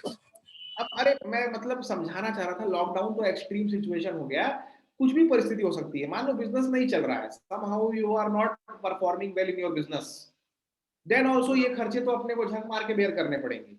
अब लॉकडाउन लग गया तो भैया सबको समझ में आ रही है ना, सबकी परिस्थिति डामाडोल है, तो परिस्थिति चेंज हो सकती है।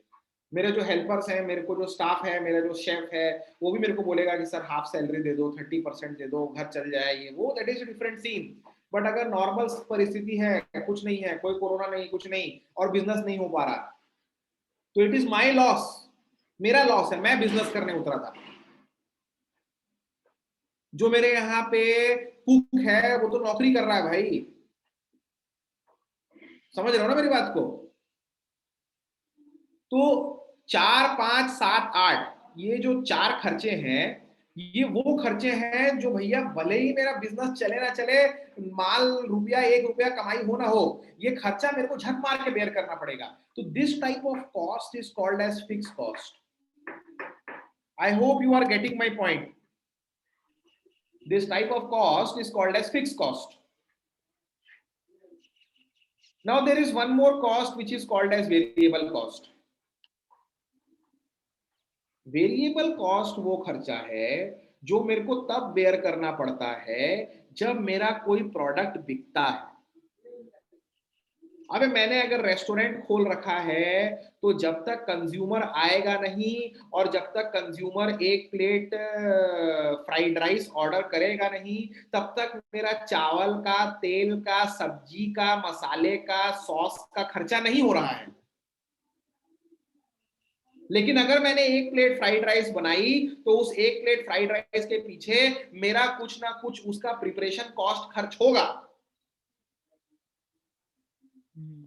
भले ही मैं फ्राइड राइस बेचूं 150 रुपए प्लेट, लेकिन हो सकता है 40-50 रुपए प्लेट तो उसको बनाने की मेरी कॉस्टिंग आई है, उतना तो उसके पीछे का रॉ मटेरियल, उतना तो उसके पीछे का गैस, उतना उसके पीछे का तमाम तरीके का खर्चा हो चुका है। Are you getting my point और नॉट? Yes sir. तो फिक्स कॉस्ट वो खर्चा है जो बिजनेस मिले ना मिले, चाय बिके ना बिके, झक मार के करना पड़ेगा। लेकिन वेरिएबल कॉस्ट वो खर्चा है जो चाय बिकने पे ही खर्च होगा, चाय बिकने पे खर्च होगा। तो चाय अगर बिकती है तो क्या चीज का खर्चा होगा? अबे रॉ मटेरियल का खर्चा होगा। सबसे पहली चीज समझना मेरी बात को, अगर मैं 500 कप चाय बना रहा हूं 2000 रुपए में, तो रॉ मटेरियल का खर्चा एक कप चाय के पीछे 4 रुपए आ गया। इसके बाद अगर एक कप चाय बेच दी मैंने तो काम वाली बाई को भी मेरे को उस एक कप को धुलवाना पड़ेगा और उसको धुलवाने का जो खर्चा है वो 0.2 रुपीज है। अरे बोलो यार, बोलो ना यार, बोलो ना यार। Yes sir. तो 4 रुपए 20 पैसा तो एक कप चाय के पीछे का मेरा खर्चा है भाई, वेरिएबल खर्चा है। फिक्स खर्चा तो हो ही रहा है, छोटू को, नरेंद्र मोदी को सैलरी दूंगा, पुलिस को हफ्ता दूंगा, ईएमआई दूंगा, रेंट दूंगा, वो तो मेरा फिक्स खर्चा है। इसके अलावा एक कप चाय अगर बिक गई तो 4 रुपए 20 पैसे का एडिशनल खर्चा और हो जाएगा। कुछ समझ में नहीं आ रहा है? आ रहा है सर। आ रहा है ना? हाँ। अबे चाय का ठेला लगा रहे हो, रॉकेट साइंस थोड़ी है। सुनो मेरी बात, तो 4 रुपए 20 पैसा, 4 रुपीज 20 पैसा का वेरिएबल खर्चा है, वेरिएबल कॉस्ट। वेरिएबल कॉस्ट है पर कप ऑफ टी। पर कप ऑफ टी पे 4 रुपए 20 पैसा। अब मान लो कि आपने अपने चाय का दाम रखा 10 रुपए, 10 रुपीज पर कप, इतने में बेचोगे। यही रेट है क्या चाय का भी ना? 10 रुपए पर कप एक कप चाय का रेट है। समझना मेरी बात को? मेरा सवाल है यहाँ पे, अब मैं आपसे सीधा क्वेश्चन करने वाला हूँ। आपको बहुत कुछ समझा दिया मैंने। मैं एक कप चाय 10 रुपए में बेच रहा हूं, मैंने तमाम तरीके के खर्चे यहाँ पे आपके सामने स्क्रीन पे लिख दिए हैं। सेटअप कॉस्ट को मैंने आपसे कह दिया है कि मैंने ईएमआई में भी कन्वर्ट उसको कर लिया था। My question to you is, first of all, अगर एक व्यक्ति चाय का ठेला लगाता है और इस तरीके से बिजनेस करता है, यही मतलब मैं आपको रियलिटी बता रहा हूं कि ये जो डेटा हम लोग ने यहाँ पे अभी डिस्कस करके लिखा है काफी रियलिस्टिक है। ऐसा नहीं कि हमने एकदम हवा में किला बनाया है, बहुत रियलिस्टिक डेटा यहाँ पे आप लोगों ने मेरे साथ शेयर किया हुआ है। 500 रुपए अगर मैं किसी जगह का रेंट दे रहा हूं पर मंथ, तो मेरे ख्याल से पुलिस को हफ्ता देने के बाद वो एक प्राइम लोकेशन होगा, किसी कॉलेज के बाहर या किसी सरकारी दफ्तर के बाहर का कोई प्राइम लोकेशन होगा। तो क्या लगता है आपको कि एक चाय का बिजनेस करने वाला एक महीने में कितना कप चाय बेच लेता होगा?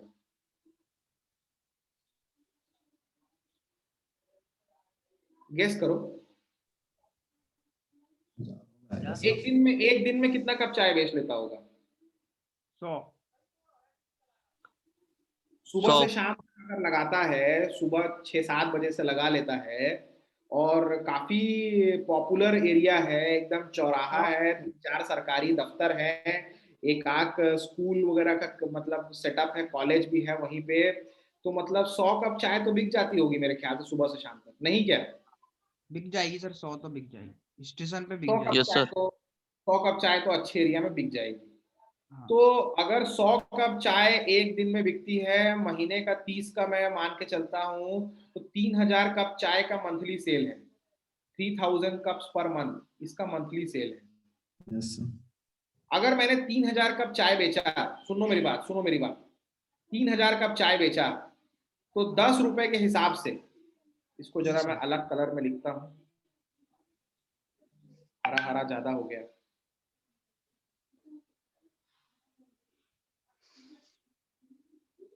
चलो, 3000 कप चाय अगर मैं बेचता हूं, 10 रुपए के हिसाब से रेट रखा है, तो मेरा मंथली कलेक्शन जो है वो 30,000 रुपए का हो गया,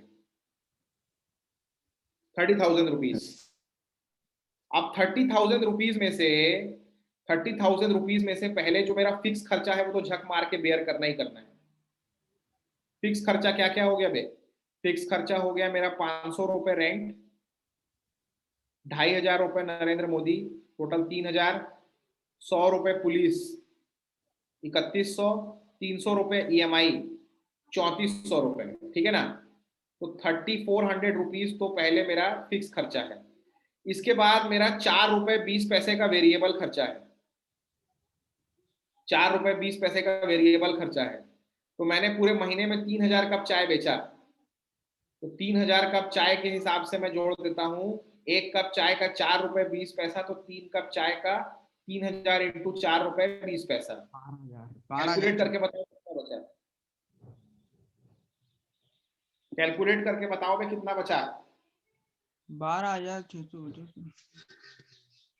12,600 प्लस 3,400, 16,000 रुपए खर्च हो गए।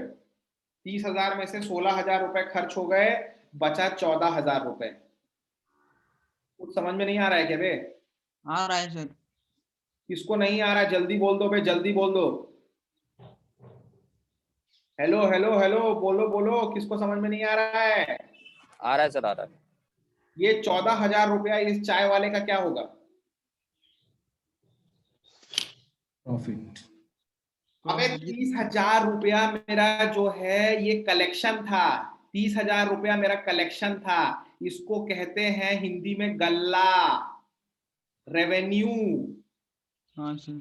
बिजनेस के टर्म्स में बोलूं तो मेरा ये रेवेन्यू है, समझ गए ना? तो हाँ, 30,000 रुपए का मैंने गल्ला किया, 30,000 रुपए का महीने पे रेवेन्यू किया, उसमें से 3,400 रुपया तो मेरा फिक्स खर्चा है। ये खर्चा तो मेरे को झक मार के करना ही करना है।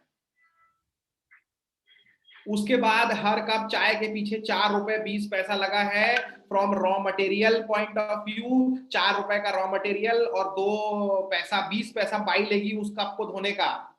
तो महीने में 3,000 कप चाय बेची, तो 4 रुपए 20 पैसा उसका माइनस किया, सबका खर्चा फर्चा अपना पूरा हिसाब किताब सबको देने के बाद 14,000 रुपया मेरा प्रॉफिट निकला। तो मेरे भाई अगर मैं 100 कप चाय हर दिन बेचने में सक्सेसफुल हो जाता हूं, तो 15,000 रुपए का बैंक से लोन लिया था, 15,000 रुपीज का लोन लिया था बैंक से। सुनो मेरी बात ध्यान से सुनो, 15,000 रुपए का लोन लिया था, सेटअप किया था। पहले ही महीने में चाहूं तो इतना प्रॉफिट निकाल सकता हूं, पहले ही महीने में इतना प्रॉफिट निकाल सकता हूं कि पूरा का पूरा बैंक का लोन चुका दूं और पूरा का पूरा बैंक के कर्जे से मुक्त हो जाऊं।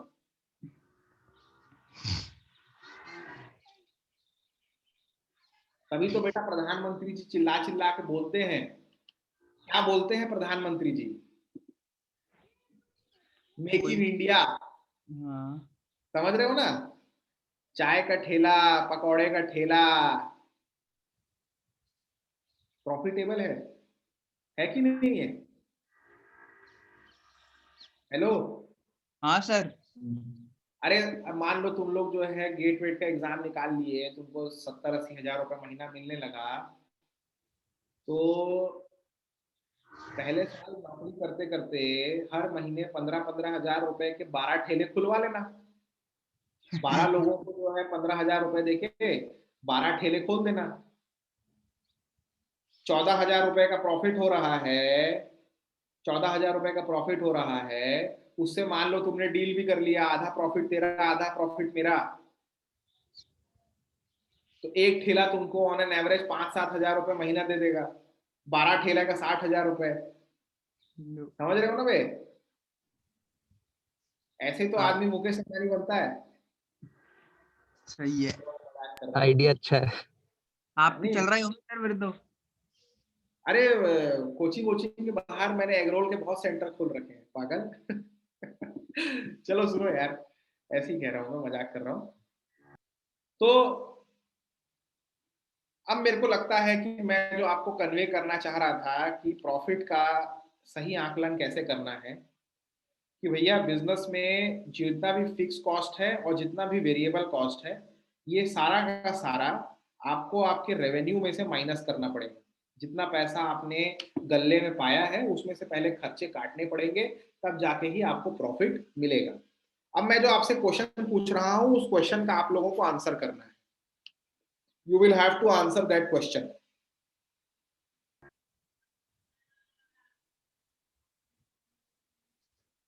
ये जो चाय वाला है, ये जो चाय वाला है, इसको हर महीने कितना कप चाय बेचना पड़ेगा?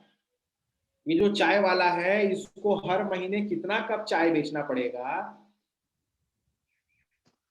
ताकि बिजनेस में इसके सारे के सारे खर्चे निकल जाएं?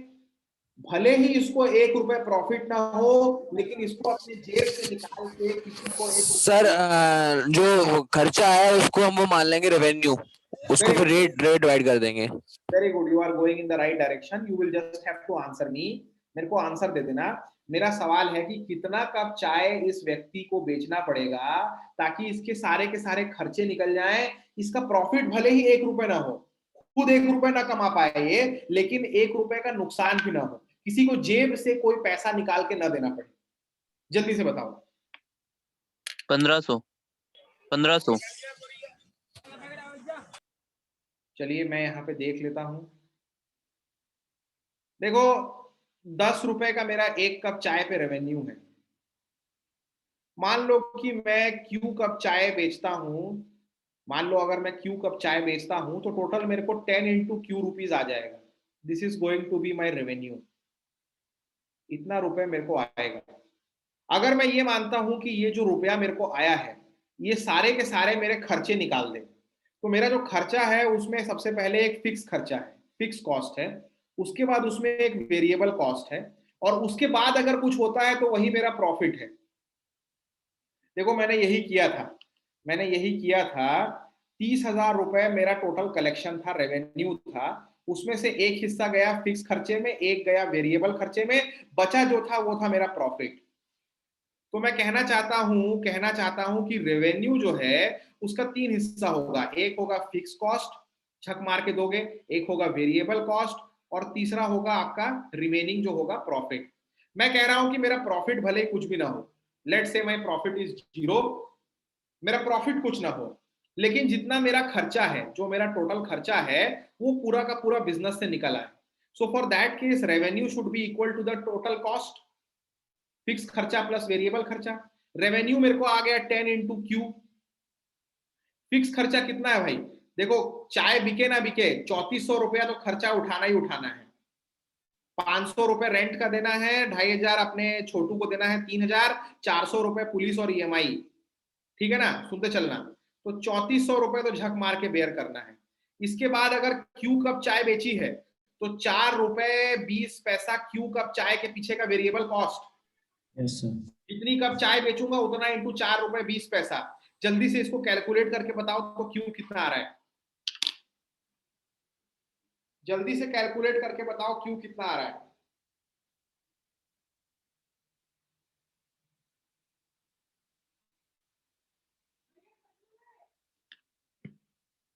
सर 586.2। 586.2.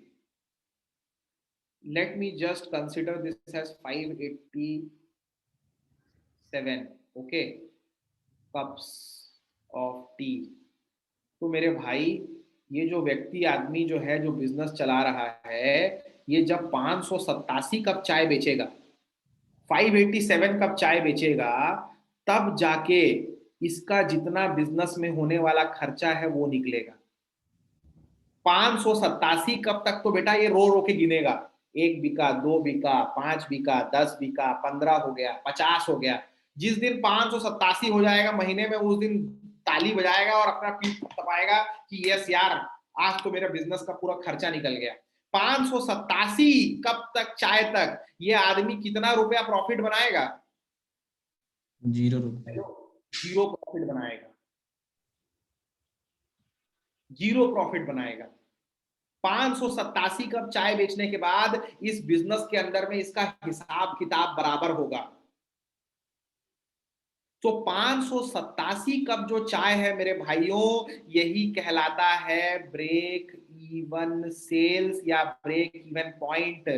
ब्रेक इवन सेल का मतलब है उतना नंबर ऑफ यूनिट सेल करना कि बिजनेस के खर्चे बिजनेस से निकल जाएं, बिजनेस अपना हिसाब किताब बराबर कर दे, भले ही मेरे को 1 रुपए का प्रॉफिट ना हो।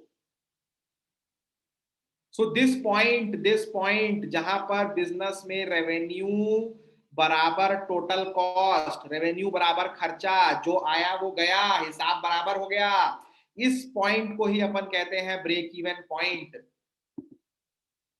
इस पॉइंट तक मैंने जितना सेल किया वो कहलाता है ब्रेक इवन सेल, और इस पॉइंट तक 587 कप चाय बेच के 10 रुपए के हिसाब से मेरे गल्ले में आया 5,870 रुपए।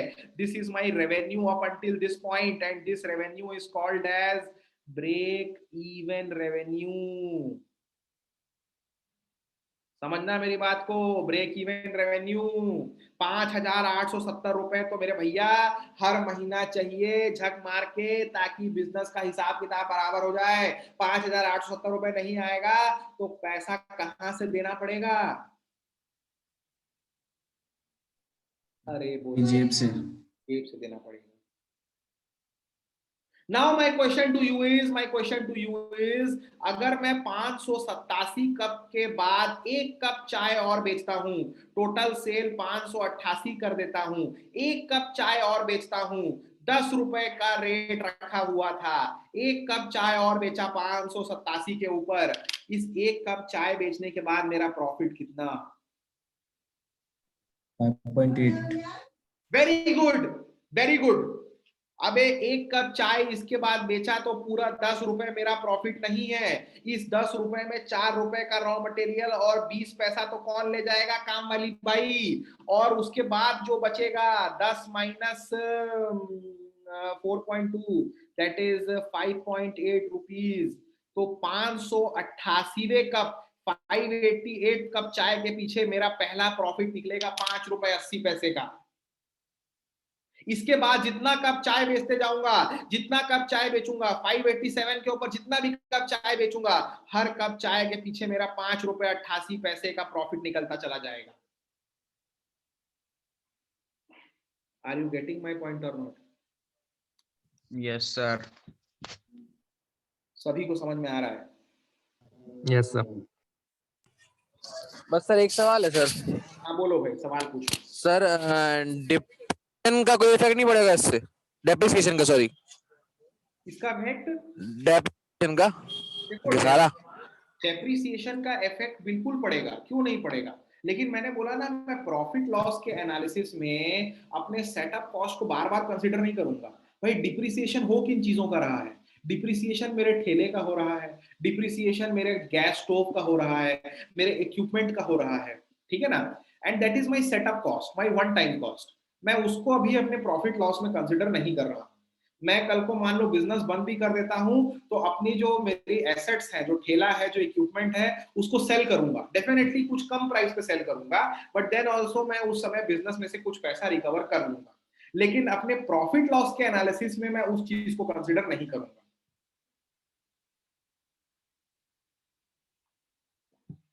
समझ रहे हो बात को? हेलो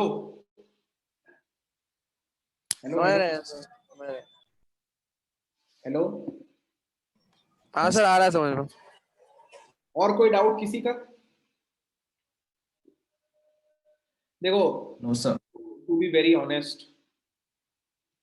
ऑनेस्ट, ये सारी चीजें जो है ना, ये बहुत ही कस्टमाइजेबल है, ठीक है?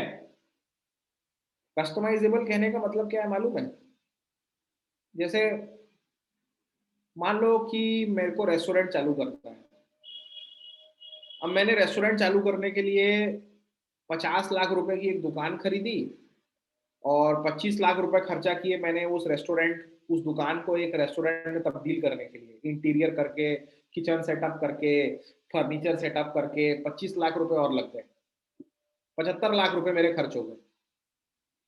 अब मैं बिजनेस कर रहा हूँ, 4 पैसा कमा रहा हूँ, महीने का मेरे को 1 लाख 2 लाख रुपए का प्रॉफिट हो जा रहा है। कुछ लोग ऐसे होते हैं जो ये बोलते हैं कि 75 लाख रुपए अगर मैं बैंक में फिक्स डिपॉजिट कर देता तो 6-7% का ब्याज तो मेरे को बैंक से मिलता महीना, एनुअल। मान लो कैलकुलेशन पर्पस के लिए 10% मान लो, तो लोग ये बोलते हैं कि अगर मैं 75 लाख रुपए बैंक में रख देता तो साल का 10% मिलता, 7.5 लाख रुपए तो यही हो गया होता। 7.5 लाख रुपए मतलब नियर अबाउट जो है आपका 65,000 रुपए महीना। वो बोलते हैं अगर बिजनेस करके मैंने लाख रुपए कमा भी लिया तो 65,000 रुपए तो मेरे को बैठे बैठाए मिलता, मैं तो 35,000 रुपए कमाया। बट देखो, अगर कोई आदमी इस तरीके से कैलकुलेट करेगा तो वो बिल्कुल उसको करना चाहिए। एमबीए करोगे ना, कॉमर्स पढ़ोगे ना, तो आपको ये सब सिखाया जाएगा। बट जो अपने बनिया लोग होते हैं ना, ठीक है ना, वो लोग ऐसे नहीं सोचते हैं। मेरा एक फ्रेंड है विवेक गुप्ता, उसके फादर ने मेरे से कहा था कि मनीष अगर बिजनेस करना चाहता है ना तो ब्याज जोड़ेगा तो बिजनेस कर नहीं पाएगा, ऐसा उनका कहना था। क्योंकि आपकी हिम्मत टूट जाएगी, आपको लगेगा अबे यार मैं इतना पैसा लगा दिया यार, और उसके बाद भी रिस्क रहेगा, हो सकता है ये पूरा का पूरा पैसा जो है वो चौपट हो जाए। बैंक में रख दूंगा तो 35,000 65,000 रुपए तो आएगा ही महीना। समझना मेरी बात को, ठीक है? Yes sir. तो क्या होता है, फॉर दैट रीजन बिजनेस का खर्चा बिजनेस से ही कैलकुलेट किया जाता है। जो एसेट्स हैं, जो कैपिटल है, जो शुरू में आपने खर्च किया है, उस पे अगर इस तरीके से आप कैलकुलेशंस करोगे कि डिप्रिसिएशन निकालना चाहोगे, ब्याज जोड़ना चाहोगे कि हाँ इंटरेस्ट भी तो है और ये भी तो है वो तो है, तो आपका प्रॉफिट कैलकुलेशन इतना नॉमिनल हो जाएगा कि आपको लगेगा कि यार it is not good to run the business. ठीक है? इसलिए आप देखना, जो डेवलप्ड कंट्रीज है ना, वहां पे बैंक में पैसा रखने का ब्याज मिलता ही नहीं है। India is a developing country, ठीक है, India is a developing country, लेकिन भारत में भी आज से 10 साल पहले बैंक में पैसा रखने का जो ब्याज मिलता था, रेट ऑफ इंटरेस्ट मिलता था, आज उसका 1/3 भी नहीं है। मेरे दादाजी 2006 में रिटायर हुए थे, तब बैंक में पैसा रखने पे, फिक्स डिपॉजिट करने में 14.5% का रेट ऑफ इंटरेस्ट था, आज 5.6% का रेट ऑफ इंटरेस्ट है। डेवलप्ड कंट्रीज में 0% है। उल्टा अगर आप बैंक में अपना पैसा रखते हो तो बैंक आपको वो सिक्योरिटी प्रोवाइड करने का पैसा चार्ज करता है। अगर एक डेवलप्ड कंट्री में मेरे खाते में 10 लाख रुपए पड़े हैं ना, तो 10 लाख रुपए में से साल का 20,000 रुपए 25,000 रुपए तो बैंक काट लेगा कि मेरा पास पैसा रखा है, बैंक उसको सिक्योर करके रख रहा है। इसलिए डेवलप्ड कंट्रीज में लोग जो है अकाउंट्स में अपने पैसा रखने के बजाय रोजमर्रा की जिंदगी में काम करके, मेहनत करके पैसा कमाना समझते हैं सही। लोन पे ही चलते हैं, महंगा घर ले लेते हैं, महंगी गाड़ी ले लेते हैं, हॉलीडेज पे जाते हैं कि भैया पैसा कमा रहे हैं तो उसको खर्च करके कुछ जिंदगी ही जी लें, नहीं तो पैसा कमाने का क्या मतलब बनेगा। अच्छे स्कूल में भेज दें बच्चों को, अच्छा एजुकेशन दे दें, अच्छी यूनिवर्सिटी में भेज दें। समझ रहे हो ना मेरी बात को? अगर बैंक में पैसा रखने पे बैंक पैसा देने लगेगा जैसा हमारे देश में होता है, तब तो हर कोई बैंक में पैसा सड़ाएगा। अगर आपको पता चल जाएगा कि बैंक में पैसा रखना तो बेवकूफी है, तो आप क्या करोगे? आप प्रॉपर्टी में लगाओगे, एक दो बिजनेस खोल लोगे छोटा मोटा, खर्चा अपना ज्यादा करने लगोगे, आप छुट्टियां मनाने लगोगे, आप हॉलीडेज पे जाओगे, घूमने जाओगे, अपने बच्चों को और अच्छा एजुकेशन दोगे और अच्छे कपड़े पहनोगे, और आप जितना पैसा खर्चा करोगे इकोनॉमी उतनी अच्छी होते जाएगी। मैं जितना पैसा खर्चा करूंगा, जितना पैसा मैं खर्चा करूंगा, मैं और कमाऊंगा और खर्चा करूंगा, तो मेरे हाथ से पैसा चेंज होगा, एक्सचेंज होगा। मैं अच्छे कपड़े पहनूंगा, महंगे कपड़े पहनूंगा, तो जो कंपनी है वो पैसा कमाएगी, वो कंपनी और लोगों को नौकरी देगी, वो लोग और पैसा कमाएंगे, वो लोग भी खर्चा करेंगे। इस तरीके से सिग्नल सिस्टम चलता रहेगा, इकोनॉमी रन करेगी, देश ज्यादा से ज्यादा पैसा अर्न कर पाएगा, जीडीपी का ग्रोथ होने लगेगा। समझ रहे हो ना बात को? तो ये रीजन है। अभी आप लोगों ने सुना होगा कोविड के टाइम पे कि रिजर्व बैंक ऑफ इंडिया ने रेपो रेट और रिवर्स रेपो रेट दोनों कम कर दिया। क्या होता है repo rate, reverse repo rate? अबे रेपो रेट का मतलब होता है वो ब्याज जिसपे रिजर्व बैंक पैसा देता है, यस वो सर। इंटरेस्ट जिसपे पैसा मिलता है। अभी आप देखो ना, आप जाओ होम लोन लेने के लिए, मैंने 3 साल पहले होम लोन लिया था और मेरे को 10.3% का रेट ऑफ इंटरेस्ट लगा था। आज होम लोन सिर्फ और सिर्फ 6.3% पे मिल रहा है। क्यों ऐसा हो रहा है? क्योंकि बैंक चाहता है कि लोग पैसा लें, लोग लोन लें, घर बनाएं, क्योंकि मैं अगर लोन लूंगा, मैं घर बनाऊंगा, तो भैया उस प्रोसेस में काफी लोगों के हाथ में पैसा जाएगा, मजदूरों के हाथ में जाएगा, रॉ मटेरियल वालों के हाथ में जाएगा, हर तरीके से पैसा चेंज होगा, हाथ बदलेगा। और इस समय जो मंदी आई हुई है वो धीरे धीरे करके मिटेगी। तो बैंक मेरे को 6.3% पे दे रहा है, तो बैंकों का जो बैंक है रिजर्व बैंक, वो तो कुछ 3.2% पे दे रहा है पैसा। समझ गए? रिवर्स रेपो रेट का मतलब होता है वो ब्याज जो रिजर्व बैंक देता है, अगर बैंक उसके पास पैसा रख दे। स्टेट बैंक ऑफ इंडिया जाके रिजर्व बैंक को बोलेगा लो पकड़ो 1 लाख करोड़ रुपए, तो रिजर्व बैंक उसको हर साल 3.5% का ब्याज देगा। लेकिन इस समय रिजर्व बैंक चाहता है कि भैया मेरे पास पैसा मत रखो, पैसा तो मार्केट में फैलाओ, लोगों को दो। तो रिजर्व बैंक ने अपना रिवर्स रेपो रेट भी गिरा दिया, जहां पे 5% दे रहा था 3% दे रहा है, 2.5% भी दे रहा है कि मैं तो ब्याज दूंगा ही नहीं, तुम जाओ अपना पैसा पब्लिक को दो, लोगों को टीवी खरीदवाओ, फ्रिज खरीदवाओ, एसी खरीदवाओ, कार खरीदवाओ, अच्छे अच्छे ऑफर निकालो, 0% पे दे दो यार, 0% पे दे दो, तब भी कमाई होती है इनकी।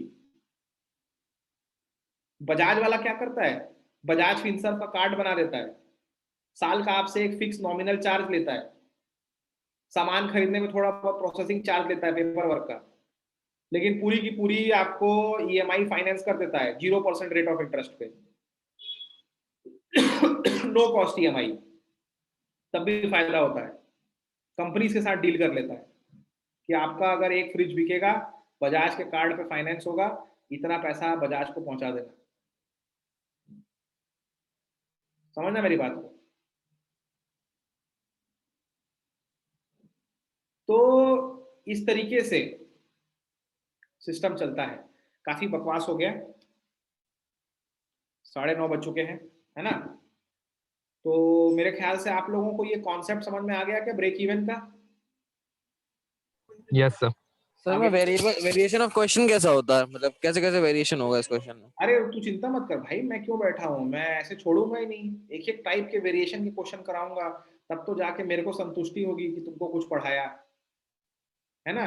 उसकी चिंता बिल्कुल मत करो, क्वेश्चन तो हम लोगों को सबसे पहले करना है। तो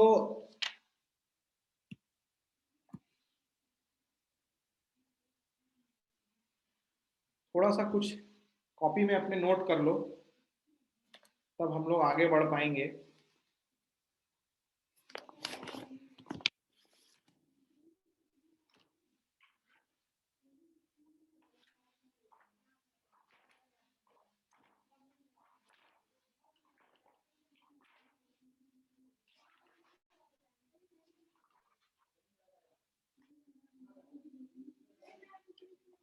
लिखिए, write down, break even analysis,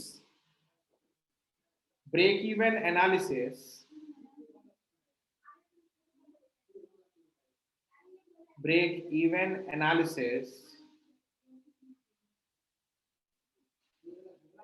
is the analysis of the level of sales,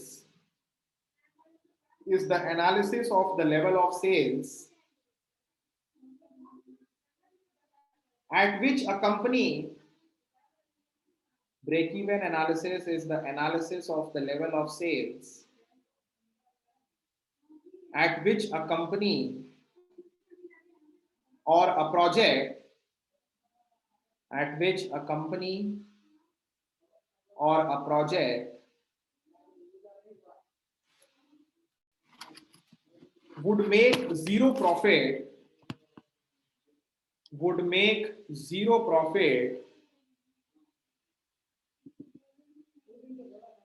but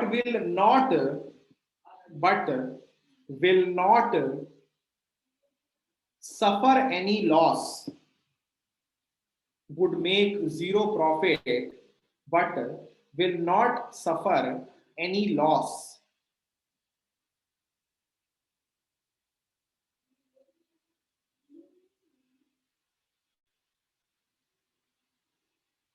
heading दीजिएगा उसी के नीचे, various costs in break even analysis, various cost in break even analysis, various cost in break even analysis.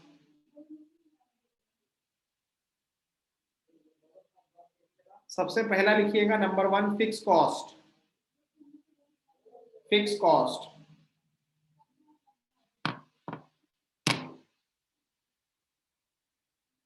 write down fixed cost do not changes, fixed cost do not changes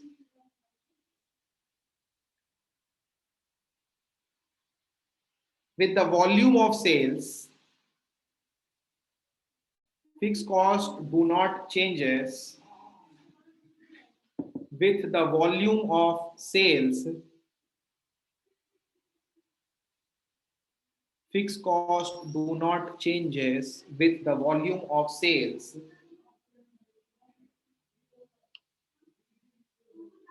एक इस तरीके का graph बना लेना, cost है इधर पे quantity है, सेल्स है, इधर पे कॉस्ट है, फिक्स कॉस्ट का लाइन इस तरीके से है, इट इज फिक्स। 3400 रुपए तो झक मार के बेयर करना ही करना है, भले ही एक भी क्वांटिटी सेल ना हो, ठीक है।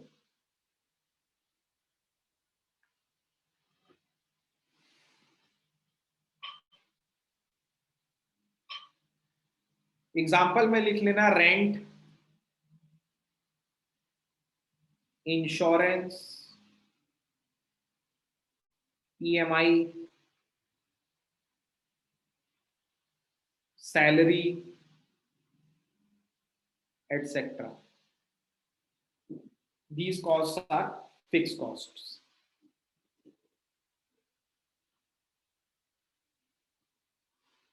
दूसरा लिखना, सेकेंड हेडिंग दीजिएगा वेरिएबल कॉस्ट, वेरिएबल कॉस्ट लिखेंगे this cost is directly proportional, this cost is directly proportional, this cost is directly proportional to the number of units sold, this cost is directly proportional to the number of units sold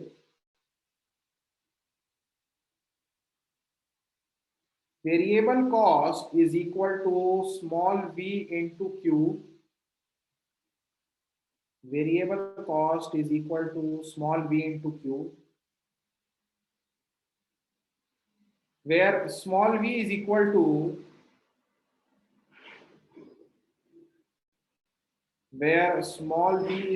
to variable cost per unit 4 रुपए 20 पैसा, small v मतलब 4 रुपए 20 पैसा, एक cup चाय के पीछे का जो वेरिएबल आ रहा था मल्टीप्लाई बाय जितना कप चाय बेचूंगा उतना इनटू टोटल वेरिएबल कॉस्ट बन जाएगा।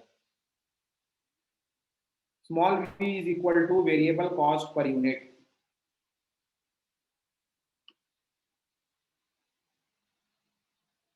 इसके बाद लिखना total cost, total cost,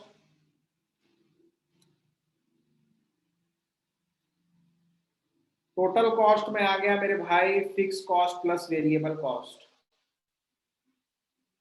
total cost में आ गया fix cost plus variable cost. Total cost is equal to fix cost plus variable cost. अच्छा, जैसे मान लो कि एक टाइप का खर्चा होता है, जैसे मान लो हमने किसी कार को रेंट पे लिया। जूम कार सर्विस जो है उसका मॉडल देखना, उसका कैसा है कि अगर आप उसकी एक कार को रेंट पे लेते हैं तो पहले एक आपको फिक्स खर्चा आपको पे करना है 5,000 रुपए का। उसके बाद आप जितना किलोमीटर गाड़ी चलाओगे पर किलोमीटर का आपको 5 रुपए और देना है। तो ये जो खर्चा है 5,000 प्लस 5 रुपए, इसमें 5,000 कैसा खर्चा है? Fixed.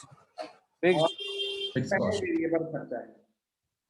ठीक है, तो इस टाइप के प्रॉब्लम्स आएंगे तो उसको आप इस तरीके से कॉस्ट को एडजस्ट करके लेके चलेंगे। तो टोटल कॉस्ट लिखिए, it is the sum of all types of cost, it is the sum of all types of cost, it is the sum of all types of cost. Total cost is equal to fix cost plus variable cost. Total cost is equal to fixed cost plus variable cost.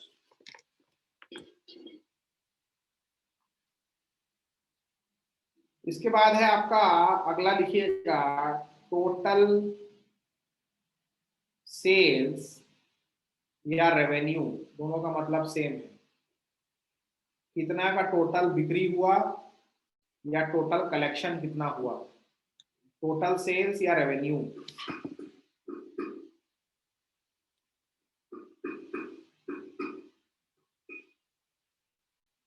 लिखेंगे if the selling price per unit is fixed,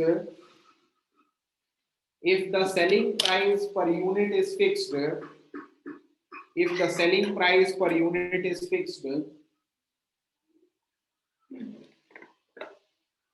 then total sales will be directly proportional. If the selling price per unit is fixed, then the total sales will be directly proportional. Total sales will be directly proportional to the number of units sold, to the number of units sold. Revenue is equal to small s into q. Revenue is equal to small s into q, where small s is selling price per unit. Small s is selling price per unit, multiplying selling price per unit 10 रुपए। एक cup चाय का sales price 10 रुपए था, जितनी cup चाय बेचूंगा उतना मेरे पास कलेक्शन आ जाएगा, उतना मेरा टोटल सेल्स हो जाएगा। ठीक है,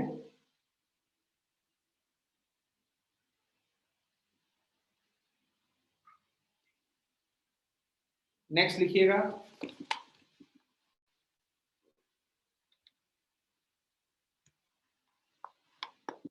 ब्रेक इवन पॉइंट। अगली हेडिंग लीजिएगा break even point.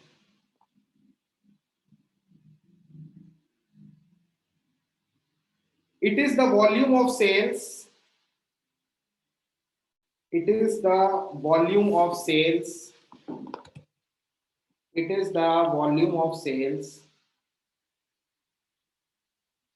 where organization, it is the volume of sales where organization neither earns profit, it is the volume of sales where organization neither earns profit nor suffer any loss, nor suffer any loss. Sir एक बार repeat कर देना sir. It is the volume of sale where organization neither earns profit nor suffers any loss. It is also known as no profit no loss point. It is also known as no profit no loss point. Break even point is also known as no profit no loss point.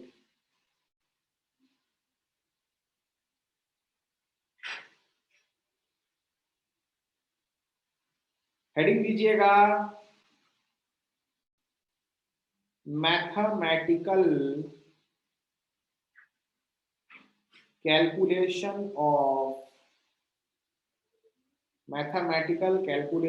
of break-even analysis. Mathematical calculation of break-even analysis. Mathematical calculation of break-even analysis. हमने पढ़ रखा है कि जो भी revenue आएगा, total sale मेरी 30,000 रुपए की हुई थी महीने की चाय की, इसका एक हिस्सा जाएगा फिक्स कॉस्ट, एक हिस्सा जाएगा वेरिएबल कॉस्ट, दोनों मिला के हो गया टोटल कॉस्ट, और जो रिमेनिंग होगा वही होगा मेरा प्रॉफिट। रेवेन्यू 30,000 था, 3400 रुपए मैंने खर्चे काटने के बाद और वेरिएबल खर्चा काटने के बाद 14,000 रुपए का प्रॉफिट दिखाया था। तो ये वाला मेरा जनरल रिलेशन है, this is the general relation.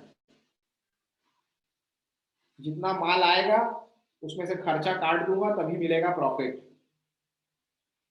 इसके नीचे लिखिएगा at break even point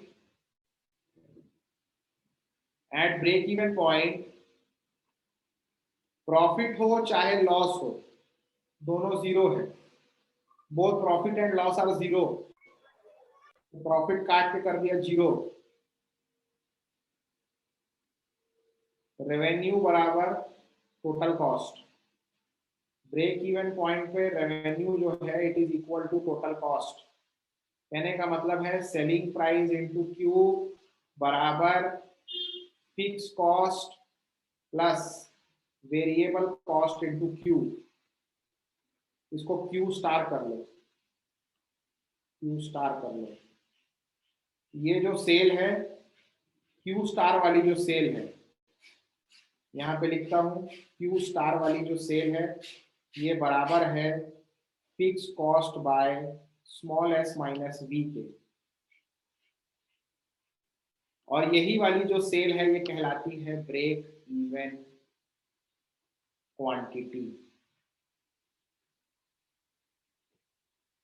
break even quantity वो क्वांटिटी सोल्ड जो हम लोगों ने 587 निकाला था एग्जाम्पल में कि 587 कप चाय बेचने के बाद जीरो प्रॉफिट होगा। ये उसका रिलेशन हम लोगों ने डेवलप किया है। नोट कर लीजिए जल्दी से पहले।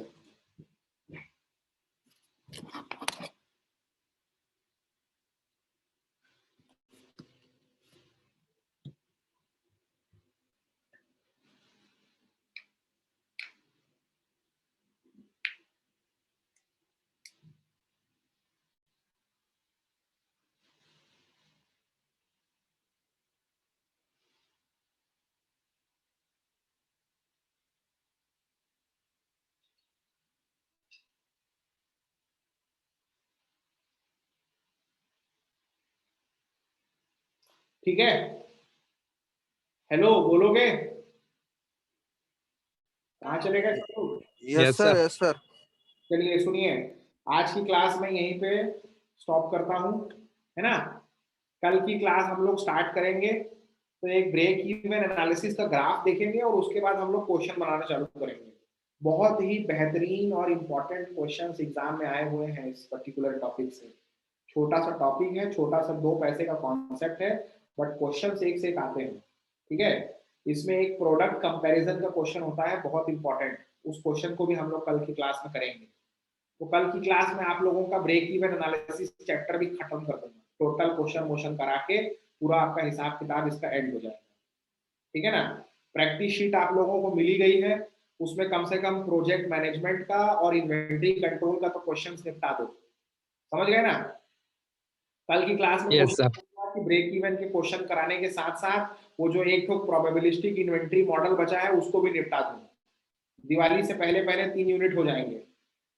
उसके बाद परसों की क्लास से ना 3 घंटे का टाइम रखूंगा, मेरे को बोला गया है कि from 13th onwards I can take the classes for 3 hours daily, और डेली 3-3 घंटा करके टारगेट है कि 22 तारीख को आपका सिलेबस वाइंड अप कर देना है, ठीक है।